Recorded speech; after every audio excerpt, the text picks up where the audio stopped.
Well, good afternoon, everyone, and welcome back to Hot Mic. Hot Mic is a podcast where divergent points of view debate and discuss hot topics. I am Nathan Ivy, your humble host, and welcome back. Let's bring everybody on and introduce everybody for today's show, and then we'll get started. There we go. There we go. Hello, everyone. Today I'm joined by Raven Mundy, T.Nicole Taylor, Kevin Gordon, and Kevin Aldridge. Good afternoon. Happy Friday to everyone, and I hope you're in good spirits. How are you? Fine. How are you? Good. I'm doing great. Doing great. This is always the calm before the storm before we start going at Yes. each other's necks. So, Are we hearing some feedback from something in the background, I'm hearing a little bit of something. like a show going on in the background? Is Yeah, there I'm some not. I know feedback Raven. from We is it? It might be Raven? Is that Raven. Um, it's a possibility. It's the way that our mics are set up in the studio. I can't necessarily turn off the show in the background because it's Understood. like it's what's playing on air as we're doing this. okay? Oh, I understand. I Yeah. understand. Okay, There we cool. go. Okay. Okay. We'll have to bear through it. Maybe we'll get a break. Maybe the radio gods and the digital media guys will I throw us don't a hear break. it now. Yeah, that's what I'm saying. So sometimes these things just kind Okay. of take care of themselves. So Well, just let's put me in charge of the electronics because anytime I get near electronics, they just go haywire. well, we got this running joke on the last show. What we need those HB1 visas, right? H1B. Yeah. H1B visas. That's what we need. Yeah. We need the highly skilled foreign workers to come in and do what us dumb Americans can't figure it out, right? Well, don't don't Shots get me fired. started on that because I do have to say that quite honestly, I don't know whether to start off with a couple of questions or do my review of last week's show because I watched that this morning till about 3 o'clock in the morning. And boy, do I have some responses to that. That's But good. H1B the intention was good, but like everything else that gets involved, it got bastardized. It got to the point where there's supposed to be only 860 some visas granted, and it's now up to something like 86,000. And when you have a situation, yeah, you're going to have certain instances that you got specialized skills that other people don't have, and that would you want to have, quote, the best and brightest. But what I've been seeing too, and I mentioned it before, a recovering accountant, a lot of the accounting firms are bringing people in on these visas to do audit work, tax work, et cetera, cheaper than what the other people can do. Disney had a situation a couple of years ago where they fired all their IT staff and told them, you have to retrain, or we're bringing in these people. You must train them to do your job, and then you're going to be fired. And if you don't, then you're going to lose your severance package. Well, I And can I've, tell we missed you last week. We yeah, did wonder so, what you thought about all of that. But yeah, I don't want to yeah. So relitigate. anyway, that's, Yeah, I appreciate it. But I want to it's talk like about what happened this unintended morning. consequences. Let's just, put it that way. Absolutely, I get it. I want to talk about the hot topic of today, which is the fact that Donald Trump is now going to be the first president ever who is a convicted felon. And he was sentenced today. He received an unconditional discharge, which means no punishment, no fine, no jail time, no probation, no nothing. He walks away. And largely is because I believe, from what I can understand, not a lawyer, but the courts were respecting the fact that now he's the president elect. And it's kind of like, hey, what are we doing here? And I want to get your thoughts about this. What do you think? What does this say about where we are as a country?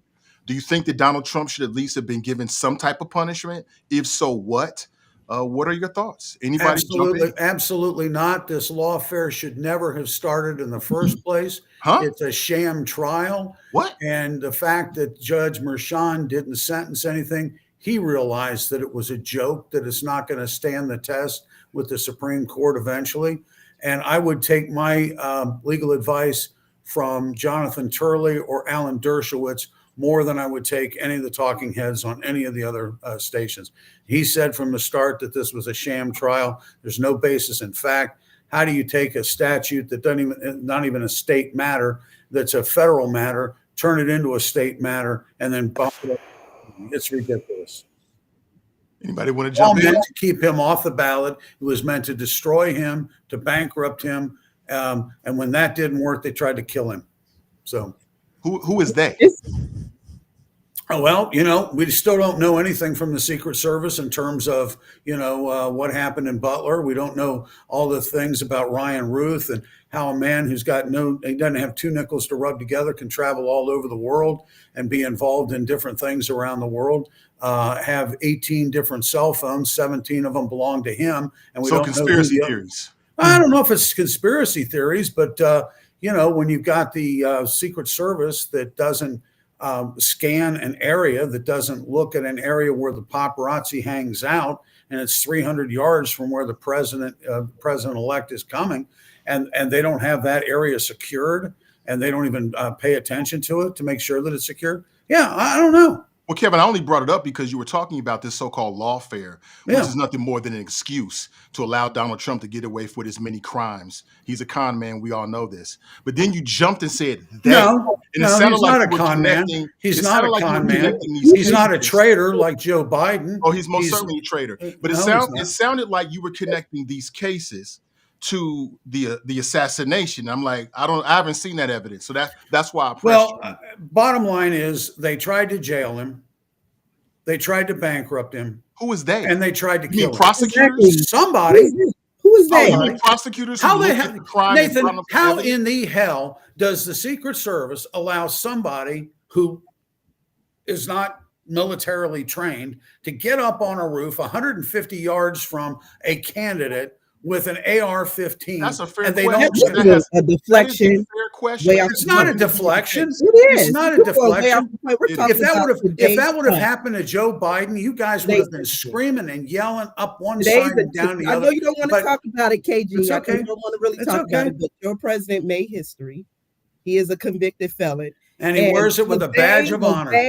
The witnesses was people, not just Republicans, but people from his administration that took the stand and spoke against him. And so he was convicted by a jury of his peers. This is how the American judicial system testified against him, a convicted felon himself that was a known liar. They told the truth because their truth. Let's be clear. They were the closest to the president. Those was his people. It wasn't Democrats like he continued to blame. It wasn't this big conspiracy or DOJ. All I know is that a Harvard professor says if a Harvard professor, a well-respected attorney, one well-respected Harvard attorney, Alan Dershowitz. Jonathan Turek.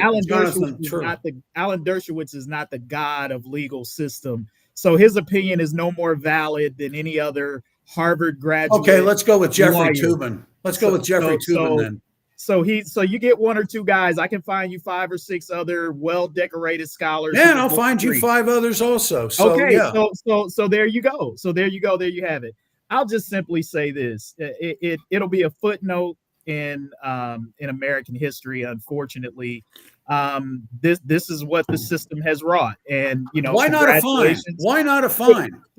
Why not at least a fine? Let me just finish my point, Kevin. Because he realized it was a joke, and you guys don't want to admit it. No, he didn't realize it was a joke. What he realized was nobody's going to sentence a sitting president to jail. That's pretty much why Donald Trump is not sitting in a jail cell now, or did not receive any type of punishment from this trial. And here's the point that I was going to make.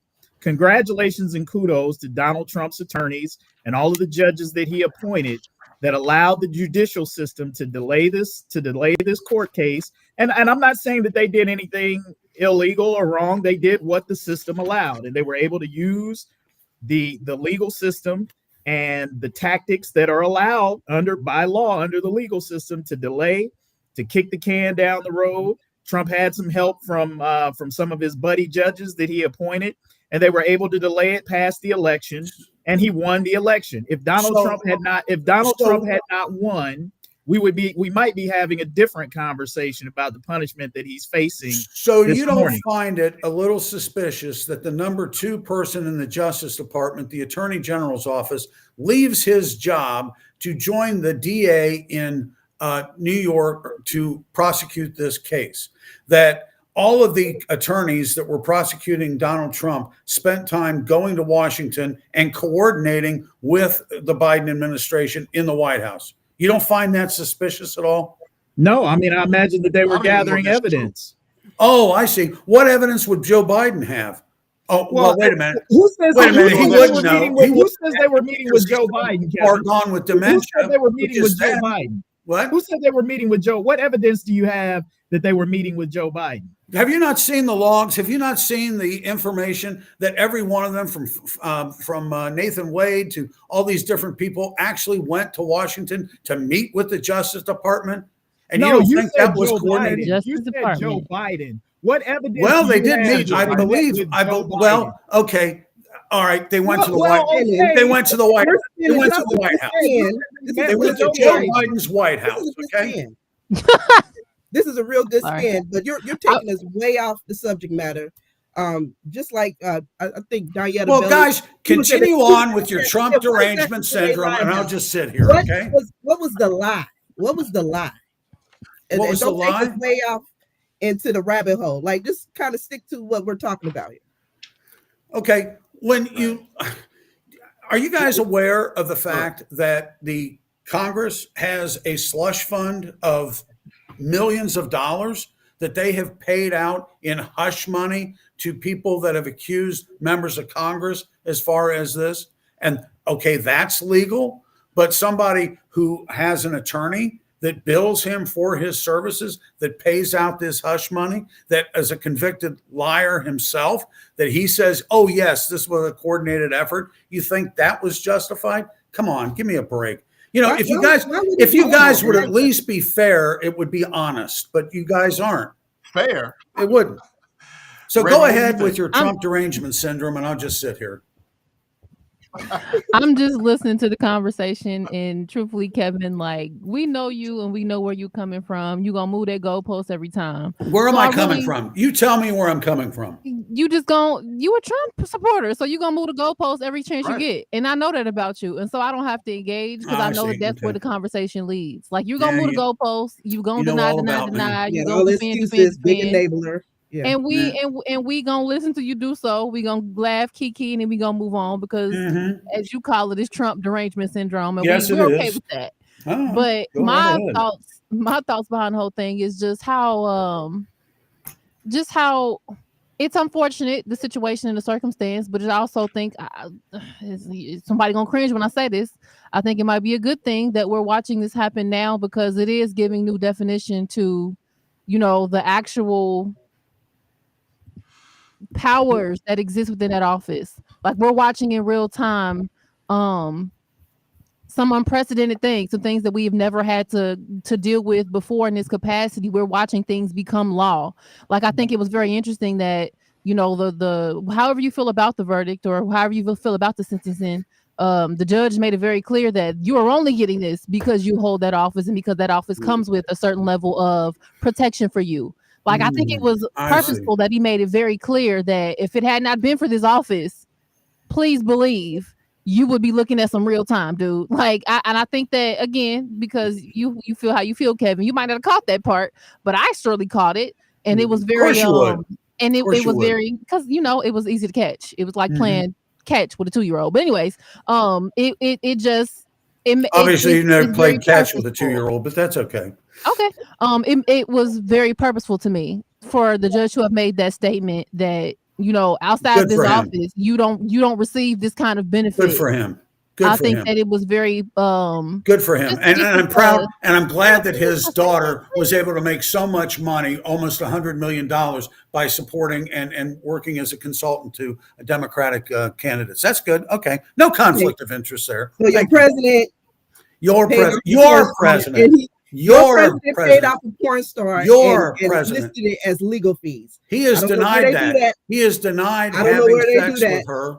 And that's the A reason jury why found him guilty. he's a convicted felon. Just it's false, it's fraud, it's fraud. He's a Right. fraud. But we already know he's a fraud. Well, we And know guys who like a him fraud fraud. is. We know You Joe knew he was Biden's a fraud. We know You knew- Kamala and Harris is a among fraud. other things, We know you know, Oprah among other Winfrey's a things, fraud. Kamala. We know that everybody in among the other Trump things, I mean, or he the had a Biden whole administration has and- been a and he fraud. was Hold on, able to just Kevin. Let her delay finish. just Let her finish. deny We can as hear we everybody. Heard earlier, he was able to delay a whole lot of things. But you know, as the truth continues to come out, I mean, people really knew at the end of the day what they were dealing with. But you know, No, they didn't. they That's all didn't right. care. And then and a portion of it was the misinformation machine, just like what you're trying to feed us right now. And so a lot of people were So bamboozled. Mershon's didn't have a conflict of interest. And but the jury Did that he heard have a every conflict ounce of that interest or evidence didn't he? and listened to all the did the witnesses, judge that made was they- blocking made for their Trump? decision. Did the judge that was blocking for Trump have a conflict of interest, Kevin? Eileen, What was did the Eileen conflict? Cannon What have was a the conflict conflict? of What was the interest? conflict of interest? she was So? appointed by him. That's the conflict of interest. That is the epitome of conflict of interest. And a lot of your legal scholars that you like to quote should have said that she should have recused herself from that case, but she didn't because she wanted to help and block for your Oh, boy. well, so Amy Coney You don't Barrett, even hide it I like would we add know. this. the You don't even decision hide it. yesterday. So the decision yesterday that the Supreme Court wasn't going to prevent this sentencing from going forward, and Amy Coney Barrett, apparently she shouldn't had she had a conflict of interest, and anybody that was appointed by Trump had a conflict of interest. So what would that have left as far as the Supreme Court in terms of their decision on that? Back to Eileen Cannon, real quick on the conflict of interest. Did she have a money interest like Mershon did?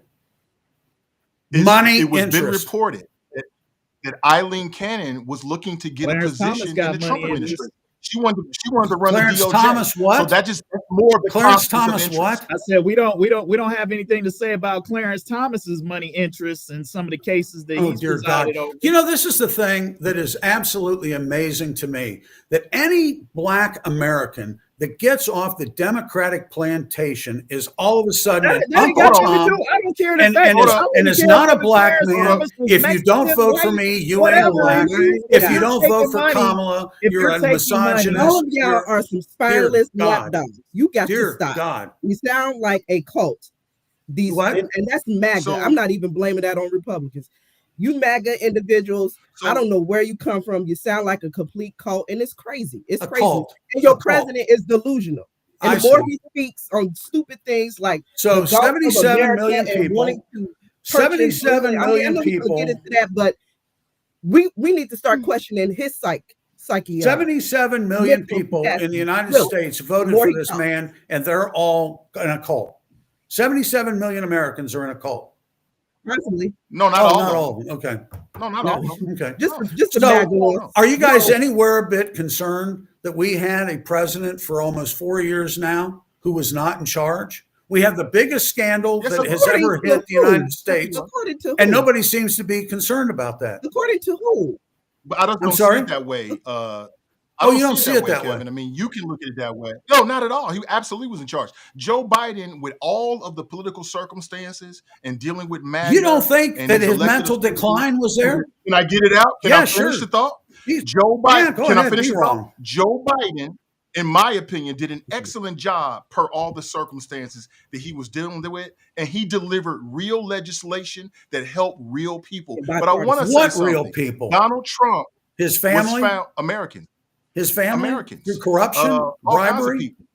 No, all kinds of people. So let me ask you a question, Kevin. Did you watch any of the news reports about the trial that we're talking Yes, about we at did. all? Did Yes, you I watch did. any of it? Okay, so then you already know. It wasn't Democrats, to T.Nicole points that she made earlier, that were testifying against him. He had people that he had on his staff, people that worked with him for years that All testified right. against him. And those He was people. hold on. He was convicted by a jury All of his right. peers. Trump is a rich white man. Who Here can we afford go. the best Racism. legal- Racism. Hold on. Throw that Let me race finish. card, Nathan. That's Trump all is a you've rich- got. Let That's me all finish. you've got. Let me finish. Everything you That's see all I is need. racist. That's all I need. Let me finish. I hear Yeah, you. of I know course I'm you are. wrong. Trump is a Yeah, of rich course. white man with the capabilities of paying for the best legal defense in this country. And he was found guilty by a jury of his peers. He is not the only politician who has been found guilty or charged for crimes like this. Remember John Edwards back in 2008, 2011? It was the same thing. Same allegation. He was soliciting millions of dollars in campaign donations from his wealthy donors and then giving it to his girlfriend so she could be quiet. The same thing happened with a guy named Jerry Lundergren down in Kentucky. He was he was taking his own money and funding his daughter's campaign, but he wasn't putting it in the campaign finance records. Those crimes? Trump is not above the law. Wait a minute. Answer my question. Who prosecuted that crime? It's illegal. Who prosecuted the crime? The prosecutors are corrupt. The Republicans who are on his staff who testified against him. There's something wrong with everybody but Donald Trump when it comes to Kevin Nathan and people who support him. State prosecutors, state prosecutors, because it was a state crime, correct? Alvin Bragg is okay. It was a state crime. What is Alvin Bragg? If this was a campaign finance violation, it was a federal campaign violation. Why is the state prosecutor? What is Alvin Bragg? Is the Manhattan district attorney? What are you talking about? He's a district attorney for Manhattan, not the state, not the federal. And the federal court decided not to go in this direction, that there was no campaign finance violation. And the people that Kevin makes a great Nathan, point. the people that you mentioned that got convicted, what? John Edwards was not convicted, but Jerry Lundgren. John Edwards was charged where? He was charged locally, or he was charged by the state, but they deadlocked, and then the federal government decided they weren't going to pursue any crimes. Okay. But the point is, they were charged with doing the exact same thing as Trump, and both of them are Democrats. And your point? I'm just saying. So all this stuff about bias, my point is, when you say it's bias and people are stacked against Republicans, did those attorneys coordinate with the DOJ in this prosecution? You don't have any evidence of that. You don't have any evidence of that, and maybe they should. Oh, I With see. the DOJ. I don't know. So they just went to DC because the food was good? Trump is a felon. And he ought to be very proud of that. Very proud of the fact that a sham trial convicted him. Good. Yeah. Move on. Move on. Get over it. He's the president. He's going to be the president. Oh, no, I'm already over it. You need to move on and get over it. You need to move on. No, I've moved on. I don't give a damn. I don't give a damn. I'm proud of the fact that he survived the lawfare and they're trying to ruin him by the Democratic Party. That's okay with me. And that's where we are, Nathan. You know, you asked the bigger question about what does it say about the status of our country. I mean, I think this conversation that we're having is exactly that. You've got a portion of this country that believes like Kevin. This was lawfare. It was a sham to try to get him out of office, to not have him run. There's a significant number of people who believe that.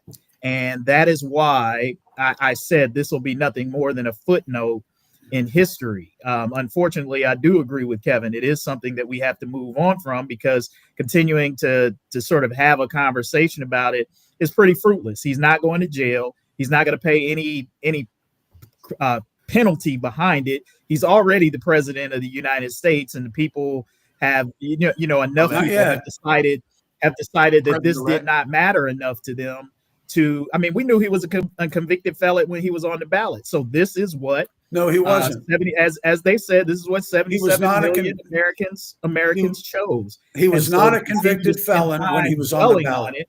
Kevin, he was not a convicted felon when he was on the ballot. He had a conviction, Kevin. According to the law, you are not a convicted felon until sentencing. Okay.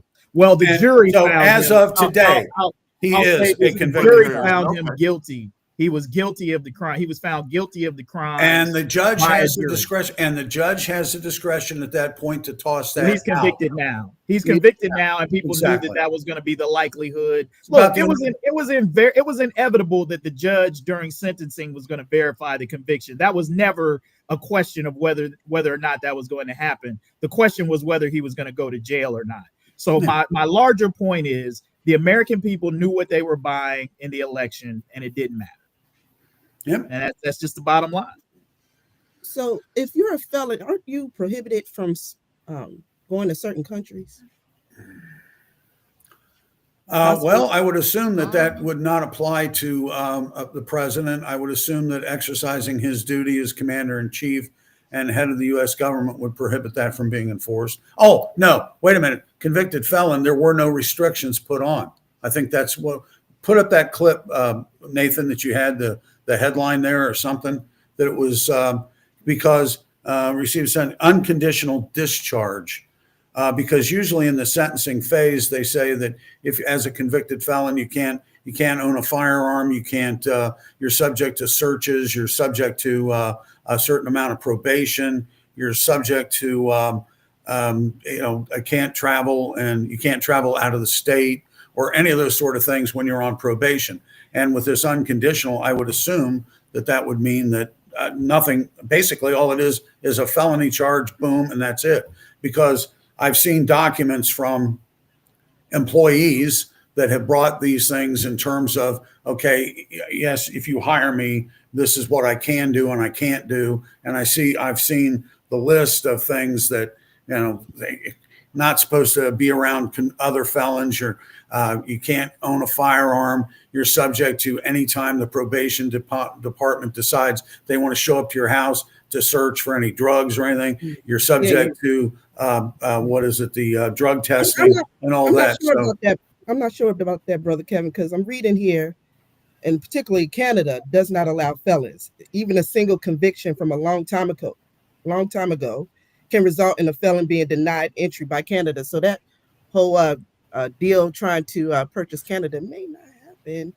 Yeah, it could, because if they become part of the United States, then it's moot. He's not traveling to a foreign country. I want to talk about all of that, Kevin, but I got to make this point. Of course you do. I'm calling you out. You are a hypocrite, because if Joe Biden or Kamala Harris were on trial for the exact same thing as Trump, with the exact same quality of witnesses, you would be saying something completely different. It's just selective outrage. And that's an incorrect assumption. That is an incorrect assumption on your part, Nathan, but that's okay. I don't think I'm too far. Just listen to how you're talking about it right now. Go right ahead. Well, and that's the point of the hypocrisy. That's the point of the hypocrisy. Kevin that is assumed hypocrisy. That is assumed. Kevin talks about fairness, but he's not willing to be fair, nor is he willing to be honest about the fact that this is basically all politics, that people are going to essentially draw the line and they're going to stick to their party, their side, their guy. I said this in the last podcast. It doesn't matter what you say about Donald Trump. Those who support him are not going to accept it. Donald Trump has shown that he. As a matter of fact, I think Donald Trump has shown that he can even say things. He can even say things. Have video evidence of what he said. Deny it, and the people who support him will go along with it. And that's the disingenuousness of people who support Trump. So that's why Kevin Gordon can never sit up here, or anybody who supports Trump can never sit up here and talk about fairness when they want to be so disingenuous, dishonest, and unfair about who Donald Trump is and what he does and how he conducts himself. Well, because you guys on your side, you can't be fair about Joe Biden. Bit of integrity. You guys refuse to be fair about any Democrat. Let them finish, Kevin G. We want to hear everybody. Go ahead. No, Kevin. I'm just saying you can't have a genuine conversation with disingenuous people. You can't have an honest conversation with. I'm trying to with you all. Willing to stand up for dishonesty. How can you have an honest conversation with people who will front for a dishonest person? You can't. It's impossible. It's impossible to have an honest conversation with people who will front for liars. Like, how can I even engage you in a conversation? The trust level is already broken. Well, then maybe I ought to not participate today, and maybe I ought to go away. I'm not saying because Kevin, I can't have an honest discussion with you because you guys front for Joe Biden. You can say whatever. You can say whatever, but don't sit up here and talk about fairness and honesty, and you're not willing to bring that. We are very critical on this side. So critical. You are not fair about Joe Biden. Please, Biden had to step down. We are more critical on this side than you guys will ever be. Have you ever criticized Joe Biden? Absolutely. on this side. Name Absolutely. one time. Almost- Name one time. Give me one thing that you right, that wrong, you, and indifferent. That's how you guys roll. Right, Give me- wrong, or indifferent. give me You one guys area where are you've gonna be disagreed with Joe behind Biden. your Where have you person, criticized no Joe matter, Biden? but Give me an example. Look, here's from Biden. here's some areas where we absolutely have criticized Joe Biden. We talked about this on a few podcasts ago when Joe Biden made the comment about hey, you aren't black if you don't vote for me, or We he talked made about some that at kind of length. comment about, hey, they want to put you back in chains and all of this type of stuff. We have said, Joe Biden, stay in your lane. That ain't what you need to be saying. That's not appropriate. There's been criticisms of Joe Biden and how he's handled the entire debate season. There was criticism upon criticism. How he handled the Gaza. Your guys say Haitians I criticized the Joe cats Biden and on how dogs, he and you act handled like you didn't hear that. Like that wasn't racist or anything else. Like, oh, well, maybe they do. Did you Joe see Biden's the handling of the Afghanistan withdrawal? You know what I'm saying? You go with anything and everything that side say. So, but you guys, but Joe Biden is a better man than Donald Trump. So we don't have to negotiate our I doubt that. about these kind of things. I doubt that. Trump I does. doubt that completely. He's not a con he man. He is a con man. Criminal. Like he didn't Donald know Trump. about his son's activities. He claimed that, and then we see the pictures that yes, he did. We don't know that. You're not going to call him out for being a racist. Joe Biden has been a racist his entire life. That's my opinion, and it's backed up by facts.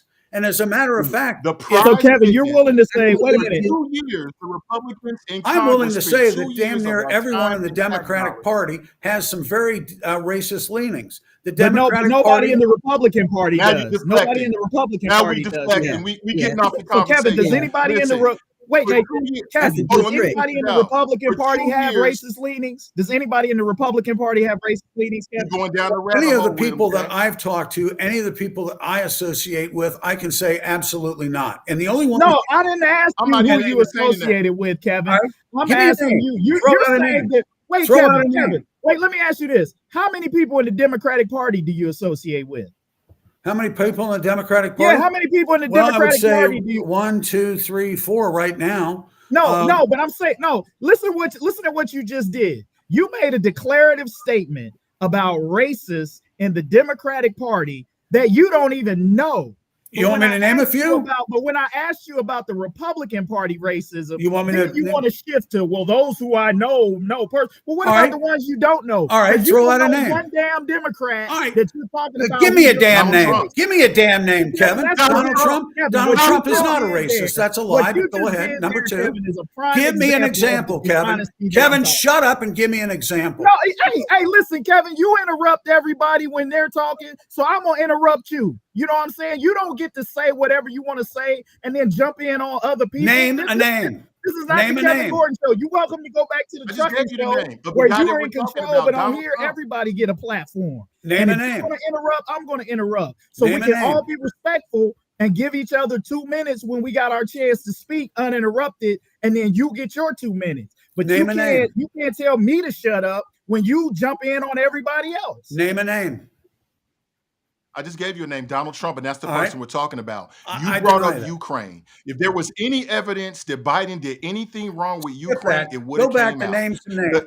For 2 years, let me finish. For 2 years, the Republicans in Congress wasted our time and our taxpayer dollars with this nonstop critique and investigation into Ukraine and Biden and Hunter and his laptop, and they came up with absolutely zero. If they had any evidence, they would have put it out there. And as a matter of fact, their prize witness, he just got sentenced on federal charges for lying to the FBA. He admitted that he lied to the Republicans about all of that stuff about Joe Biden. So please stop bringing that up. Okay, well then if he did not commit any crimes, then why did his father pardon him for any crimes that he may have committed going back as far as 2014 that covers this investigation into because he loves his son. Okay. Because he loves his son. So he knows he's he knows that he's a criminal. You want to hear the answer?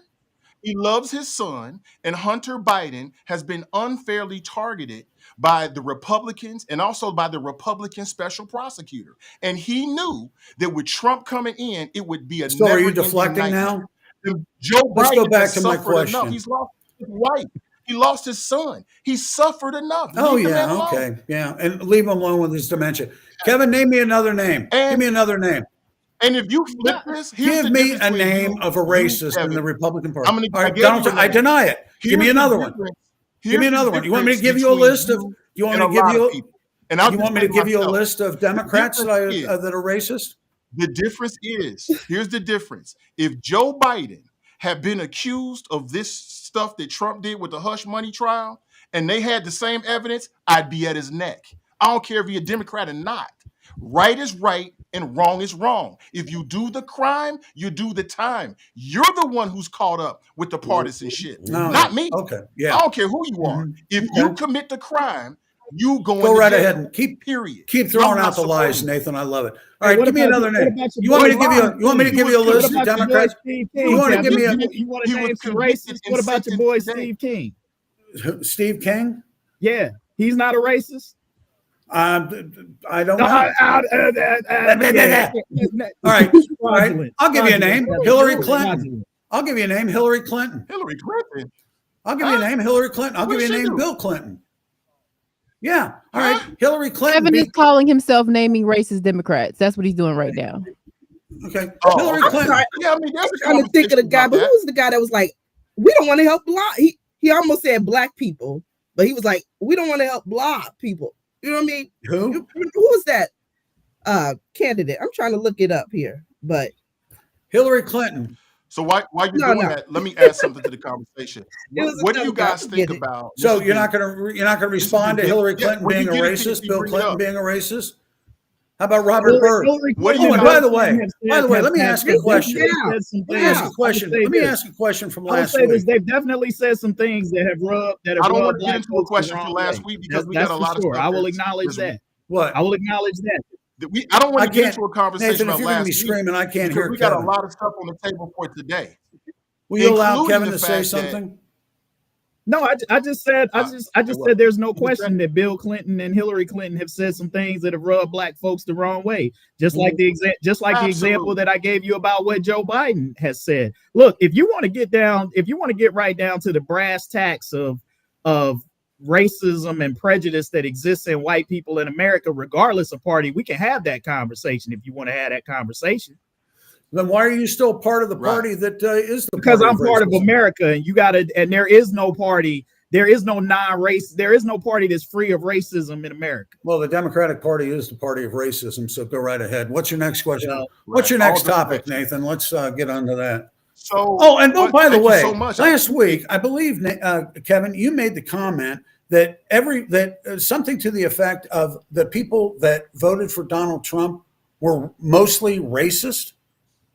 Did I get that right? I don't want to get into next week. Let's just talk about what we got going on this week. All right. What do you make of the fact that Donald Trump has made a lot of statements about the fact that he wants to change the name of the Gulf of Mexico to Gulf of America? He's also been talking about economically or militarily taking over Greenland. I thought that he was going to do something about grocery prices and inflation, but yet, as we get ready for his inauguration next week, he's talking about stuff that just seemed weird to me. What do you make of this? It is who he is. This is only the tip of the iceberg. This is what Donald Trump does. These are the nonsensical ramblings that he did throughout the campaign, that he did throughout his presidency 4 years ago. This is the type of stuff that if anybody other than him did it, you would be labeled an idiot. Somebody who has no clue what the hell they're talking about. But Donald Trump gets a pass. Oh, it's just Trump being Trump. You know why? Because people recognize he's a fool.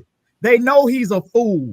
And so when you know somebody's a fool, you expect foolish things from them. So this is, again, I get the media highlights it because it's so ridiculous, right? It's so ridiculous that you can't ignore it, especially given who it's coming from. But if anybody else other than Donald Trump, who's a president-elect, had said this, they would have completely got ignored because you know what? It's what a fool would say. And media typically does not abide or cover, fools who don't have a name or some kind of status associated with them. And that's what this is. Agree. It has no bearing on anything. Nothing's going to happen. We're not changing the name of the Gulf of Mexico to Gulf of America. We're not annexing Greenland and sending troops in and doing it's crap. It's crap. It really is what it is. And the fact that he does this repeatedly and gets away with it, and people, I'm sure Kevin's got some very well articulated defense of Donald Trump on these ridiculous positions. So I'll just sit back and listen to how he's going to do that. There is no defense. The floor is yours, Kevin.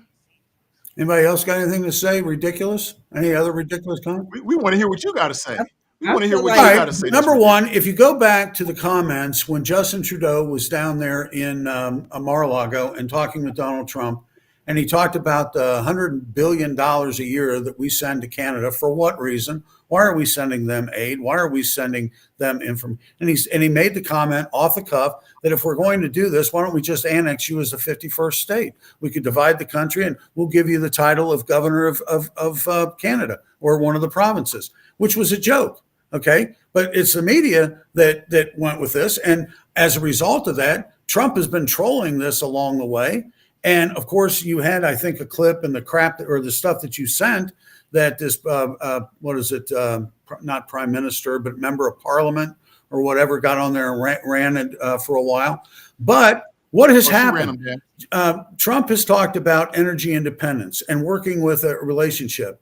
And just as Justin Trudeau resigned, within a matter of hours, the prime minister or whatever he is from Alberta started talking about, well, we're getting away from all this green new steel crap, and we're going to go back to starting to drill and starting to bring oil from our province down to the United States, which means that we need to get back to energy independence and that. So he got the ball rolling there. Justin Trudeau is no longer Prime Minister of Canada because of some of the stuff that he's done. And basically people like Donald Trump and the people of Canada recognizing what happened in the United States, the people spoke and talked about that. Now, going back to his previous term, talking about Greenland, that started out as a joke because Greenland just basically sits there. Denmark doesn't really have any.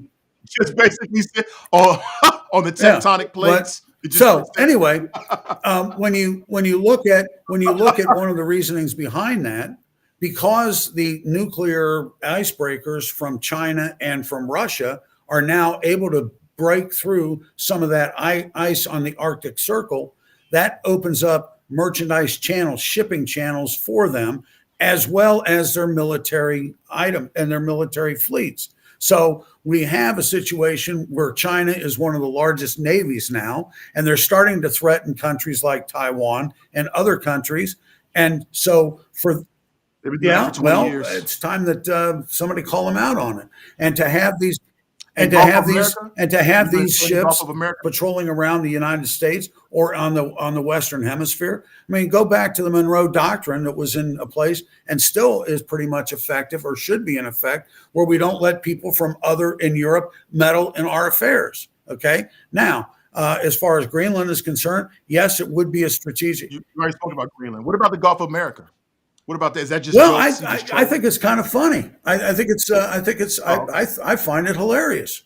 And maybe Trump needs to go to the funny bone instead of the White House. Look, and that's the problem with this guy is he does fashion himself. He thinks he's a comedian, and he's really not. Like he thinks he's funny, but he's not. He's ridiculous. He's a fool. Like I said, we elect a president, not a comedian, and many of these matters that we're talking about are serious matters. So what do you want? You want a president who's going to come up and give you a 2 or 3 minute comedy set on, real issues that America faces? Hey, Kevin, you did a great job of laying out the serious consequences of everything that's going on. Too bad Donald Trump doesn't talk that way.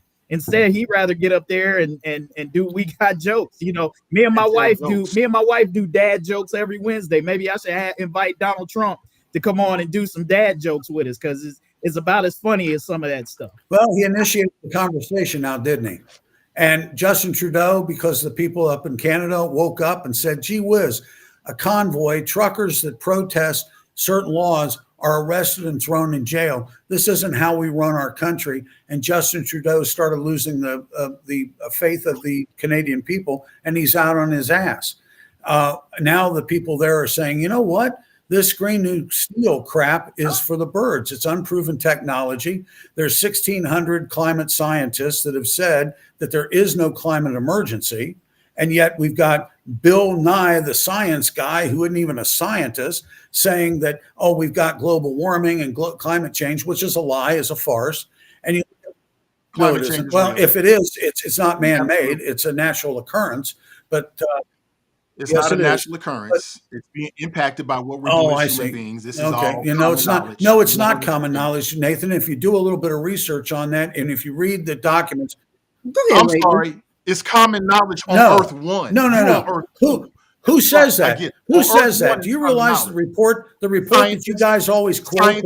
Are you realize that the people that you always quote that said that it's settled science? Do you know the backing behind that report? It was somebody that went out and researched climate people that were doing these studies and picked and choose the ones that bolstered his opinion, published those and said, look, this is the consensus. There's 1,600 climate scientists, 2 Nobel Prize laureates that have said there is no climate emergency. Look it up. I'm sorry. I got two, because I haven't said anything in a while, and I want to be included in the conversation with the grown-ups. But but 2 things. Number one, I don't know why we are still debating climate change in 2025 when a couple weeks ago we were in 50, 60 degree weather in the middle of December and enjoying ourselves but also in the back of our mind questioning, is this the big one? Because why is it 60 degrees in the middle of December? That's number one. Number two, I just need to back up real fast. And can we please just sit for a moment with the idea that Kevin just sat up here and said that he is perfectly okay with the leader of the free world standing in front of the American people and cracking jokes in a time where we cannot afford to crack jokes like we are. Like we are in the middle of on the precipice of global conflict with other major countries who have every means and every motivation to really do something to us for real. That guy who was in charge of making the decisions of how we combat that, you're perfectly fine with that. You're perfectly fine with that guy standing in front of you, the American public, and cracking jokes about serious matters. Well, I'm as comfortable with that. I don't even think it's a joke, Raven. I think he's delusional because the fact of the matter is Greenland, Canada, Gulf, it's not for sale. It's not for sale. And how he's treating this whole situation is like one of his failed real estate businesses. He's treating America like a failed real estate business. And right now we're just gearing up for him to blow up the deficit like he did the last time, wasting taxpayer dollars. That's what we're on misinformation. No, it's facts. He blew up the deficit. He is a failed real estate business person, and he's treating the United States government like a real estate transaction. The things that he's talking about now, like Nathan said earlier, it's not about lowering your rent or mortgage. It's not talking about lowering the cost of eggs or anything like that. What the people voted for. He's talking about everything but. And now we're diminishing it to a joke. No, this is what is on this lunatic's mind that you voted for, So good luck. And good luck to our deficit because he's ready to spend taxpayer dollars. Okay. Can I respond? Yes. To give tax cuts. Oh yeah, of course. Yeah, same old lies. Same old lies. Look it up. Look at the amount of money that came into the deficit. Look at the money that came into the treasury as a result of that. Look at the cross the board. You didn't get a tax cut during that time? You didn't get a tax cut? It wasn't fair and equitable. No. So the more you pay, the more you should get back, right? So anyway, let's go back to, I would much rather have somebody stand up in front of us and tell a joke rather than the 4 years of a joke that we've had in the White House in the past. And you talk about we're on the precipice of all this stuff going on. Okay, who caused that? Why are we here? Why are we on that precipice? Donald Trump caused that? Donald Trump caused Russia to invade Ukraine? Donald Trump caused inflation? Donald Trump caused the high interest rate? Yes, he did.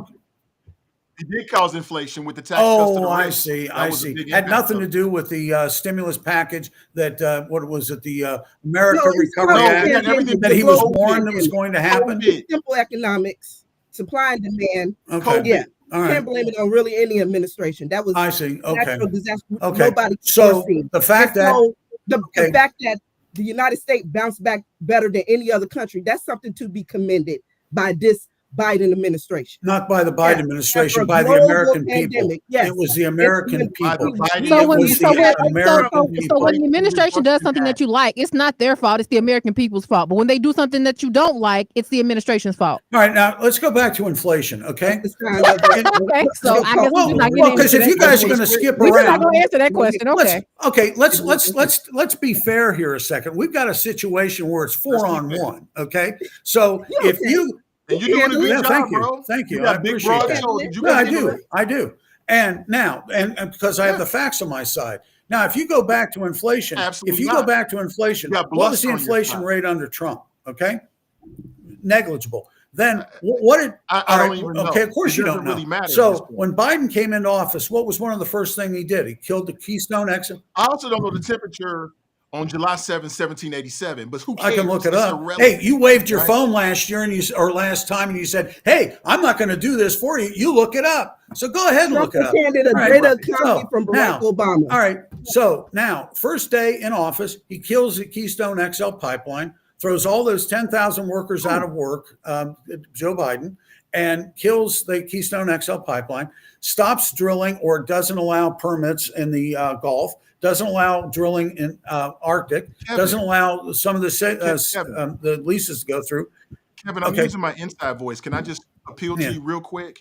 What T.Nicole Taylor said is facts. The United States bounced back from COVID faster than any other, nation or any of the other G7 nations. That And is you a think, fact. and you Just think give that it's Biden- because of Joe just give Biden? Biden You think Harris. it's because, Yes, it was called the Inflation Reduction which was Act. a Green New Deal. passed It had nothing to do with legislation reducing to address inflation. it. Then Hold on. okay, Hold on. They if it passed was a- legislation to address it. if and it was an worked. Inflation Just give them Reduction credit. Act, why in June of 2022 did inflation go up to 9.1%, the highest Where is inflation today, sir? 3.2%? Lower than it's been in a long, long time. Just give Biden and Harris their credit. Not the lowest that it's been prior to the during the Trump.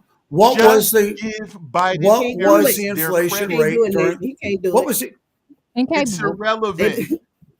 It's You know. irrelevant. If this was the flip and Trump had did that, I would say I don't like Trump. I don't vote for him, but he did. What a was the good inflation job. rate during Why Trump? can't What was you the say inflation rate during Trump? In what part? Before or pre or The entire during or post presidency, COVID? it was less than 2%. I mean, I think that's less than unfair because 2%. obviously it People got to exploded during stay COVID. in their homes. During that tough time when people were losing their businesses, right after, millions of people were dying and everything. That what Biden was able to do was to keep people in their homes, keep people afloat, businesses afloat.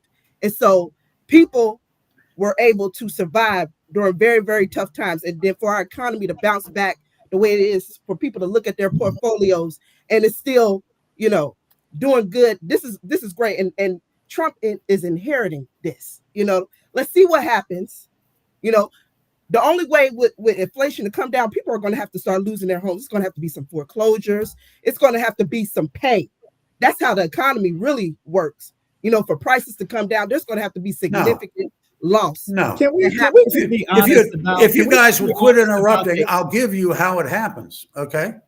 When Biden came into office, the inflation rate was under 2% at the end of Trump's administration. All right. Once he cut off the Keystone XL pipeline and we stopped being energy independent for the first time since 1949, by the way, in 2020, we were energy independent for the first time since 1949. Gas prices in his first year of office went up $1 a gallon. Diesel, the same thing. So when you tack that on and have that on the goods and services that are being transported by trucks, by individuals and handled, then that's going to start raising the common person. They're paying more for gas, a gallon of gas then. And then when Russia invaded Ukraine, gas prices went up another $1 a gallon to a point where we were $2.50 higher than what the gas was during Trump.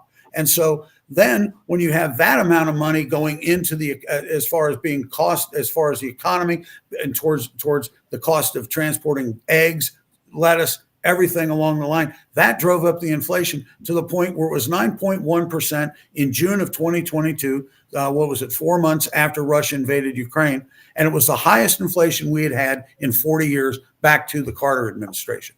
That's where the inflation came from. That is Where not did that is inflation not the today entire story of where the inflation came from. See, Kevin likes. All right, you know what the other side of the. No, Kevin, Let me you finish, because I'll tell you. You gave your long Kevin, you gave your long Let Kevin inflationary economy dissertation. So I'm not done, but go I'm ahead. going to speak now.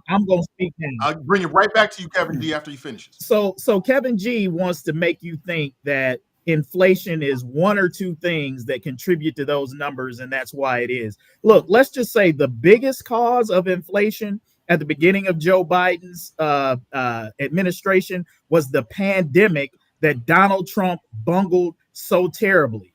That the supply chain issues, supply and demand, the fact that there was such low supply and such high demand of basic goods that were caused by supply chain issues brought about by the pandemic was one of the main drivers of high inflation.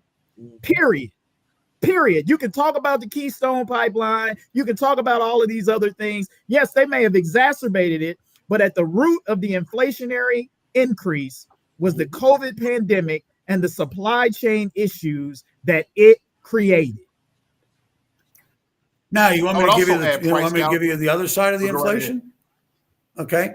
When you look at, as you talk about the pandemic and what happened there, when we were coming out of the pandemic, and this Recovery Act, this Economic Recovery Act was passed by Biden, and you had these stimulus checks that came out to people just as the economy was returning back on opening up. A bunch of people were looking at their unemployment. They were looking at these stimulus checks, and they said, hell, I'm making more now than if I'd go back to work. So remember back during the time when we started coming out of the pandemic, you'd go to a restaurant, they were understaffed. You'd go to retail establishments, they were understaffed because they couldn't hire their employees.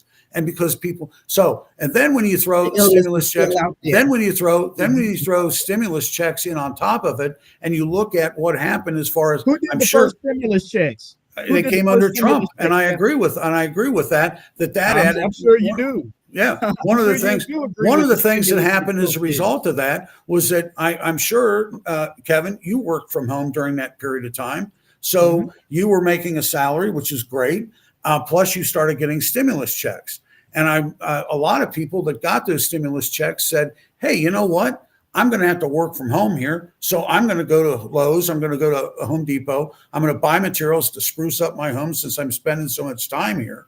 I'm going to build a home office so I can work from here. And so you had to boost into the economy that way. But then when you had these stimulus checks continuing under Biden, and he was warned by the economists that if you do this next round of stimulus checks, it will lead to inflation. And that's exactly what it did. And when you look at let me finish one final point here. When you look at the energy prices at the end of Biden or the Trump administration, when oil was down below $50 a barrel and under Biden went up to $120 a barrel. And when you look at whether, at your home, whether you're at the office, whether you're at the studio, or whether you're in a machinery or whether you're in a factory, energy goes across all facets of the economy. And if energy prices go up 50%, 60%, 75%, that is going to be reflected in the goods and services that you buy and will lead to inflation. So thank you very much. I just looked it up. And as of November of 2024, inflation is at 2.4%. So all I'm saying is, you can call him Sleepy Joe, and he might have been asleep at the wheel. Well, he did a heck of a job. Let me finish. You're looking up the wrong number. Let me finish. We're talking about inflation. He did a heck of a job steering this country from when Trump bungled the pandemic to where we are now. You might not like Trump it. You might not have voted for him, but those are the facts. Yeah, he bungled it. He bungled the pandemic, then it was at the advice of that criminal, Anthony Fauci. It's everybody else. It's everybody else. Kevin. Who else did he depend on? Trump, it's everybody else. Is Trump a scientist? Is Trump a doctor? Look, Trump always hires the best people, right? We're going to pick. He didn't hire Anthony Fauci. We're only going to get the best people for the job. And then when it looks like when the people that he picks aren't up for the job, it's not his fault for picking the wrong people. It's these idiots who messed it up. It's never Donald Trump with this guy, is it?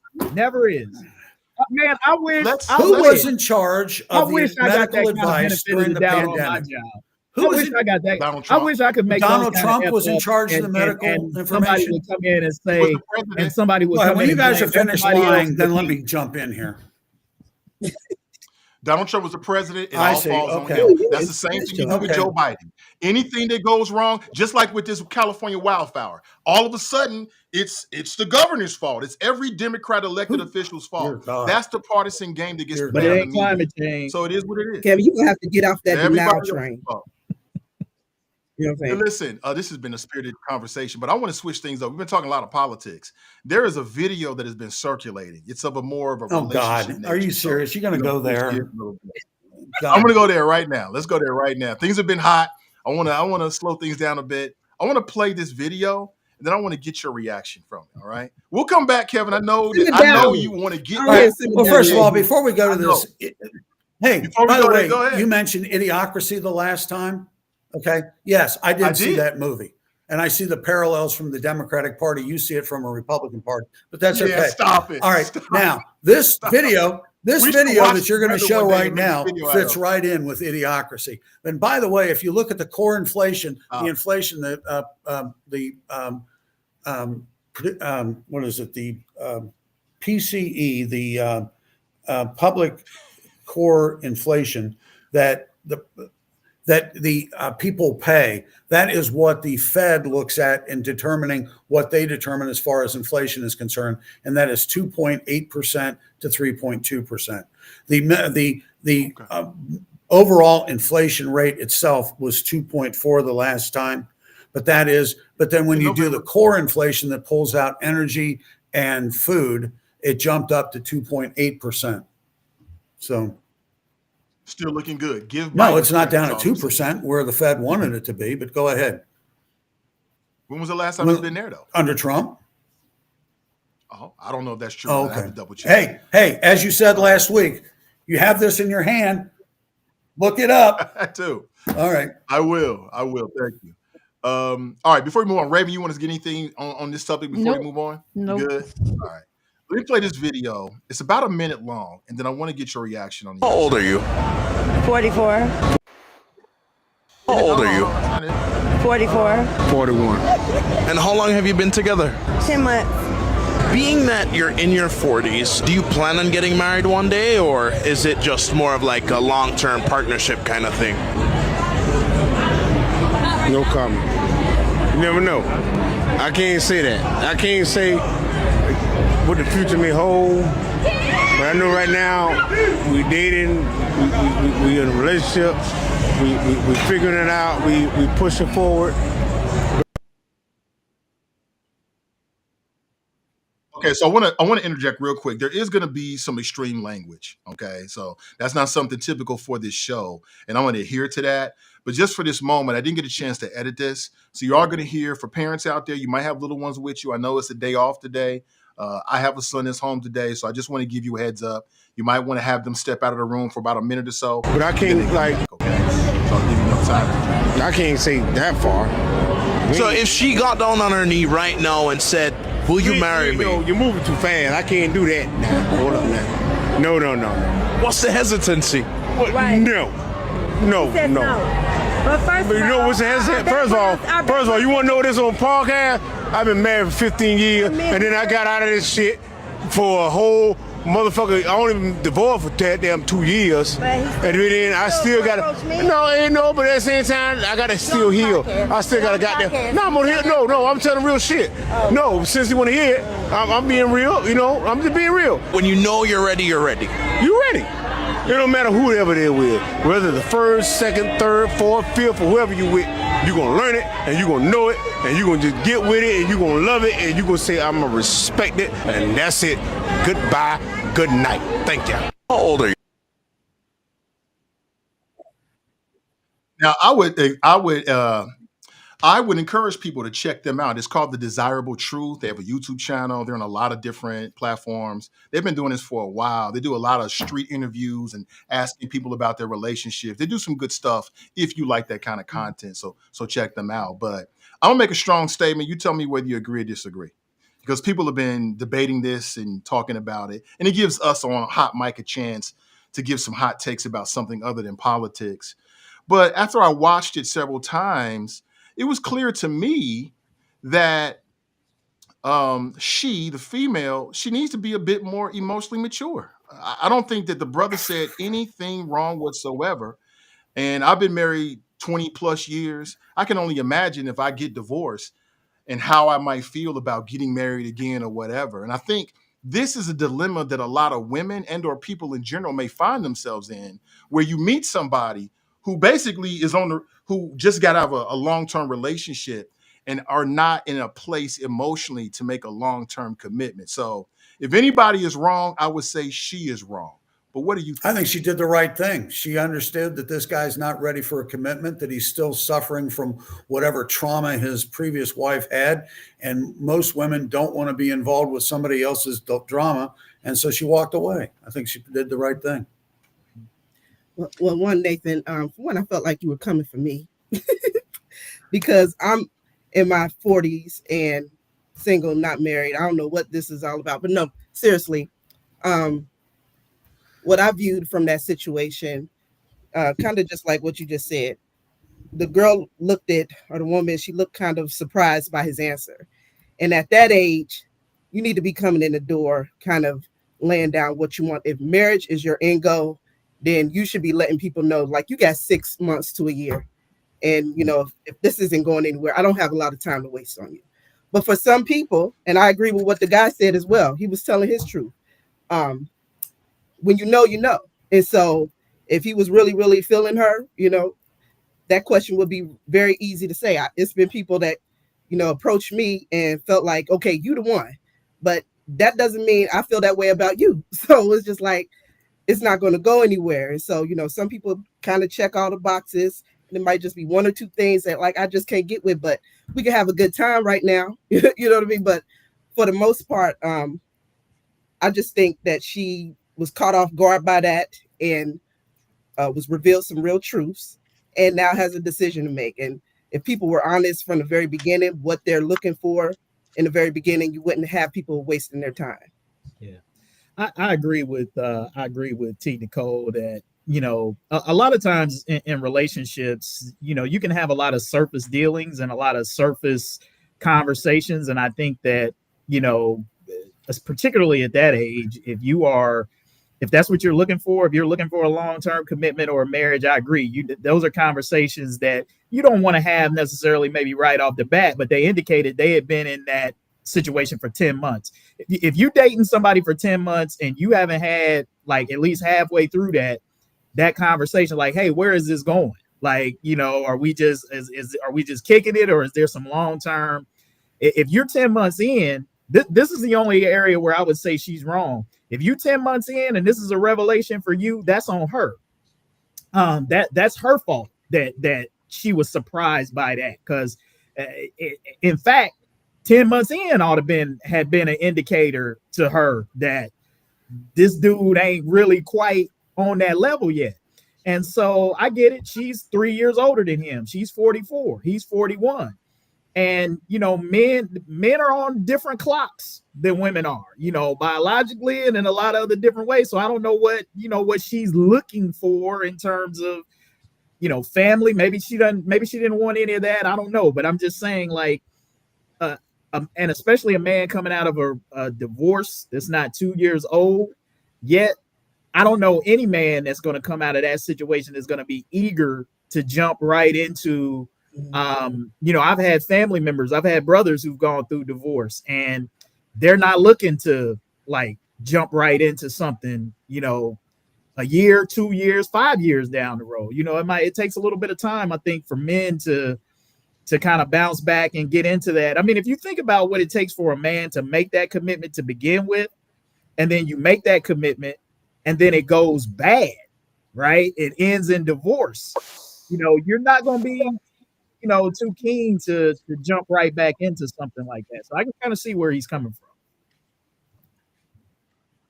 Raven, your thoughts? A few thoughts. Number one, I do just want to say that they are inebriated, they are intoxicated, and so you have to take that into consideration when you're having this conversation. My grandmother always told me that a drunk mind speaks sober thoughts, and so if under the and again, I could be completely wrong. This is all opinion. I don't know these people personally, so I can't tell you what the situation was. But from the outside looking in, my interpretation is that they said they was been dating for 10 months. It's close to a year's time. They are in their 40s. At 31, I feel like I have a pretty clear view and understanding of how I'm maneuvering with dating, because I do date with intention. I'm not just out here just having fun for the hell of it. Like, I do intend to be a wife one day, and so I date like that. And so I think even at whether you're 31 or 41 or whatever, I think that you have to, if you want something, you have to date intentionally. And I think that the issue that we saw, if nothing else, I think that they both should be grateful to the interviewer for asking the question, because clearly they got some stuff to discuss.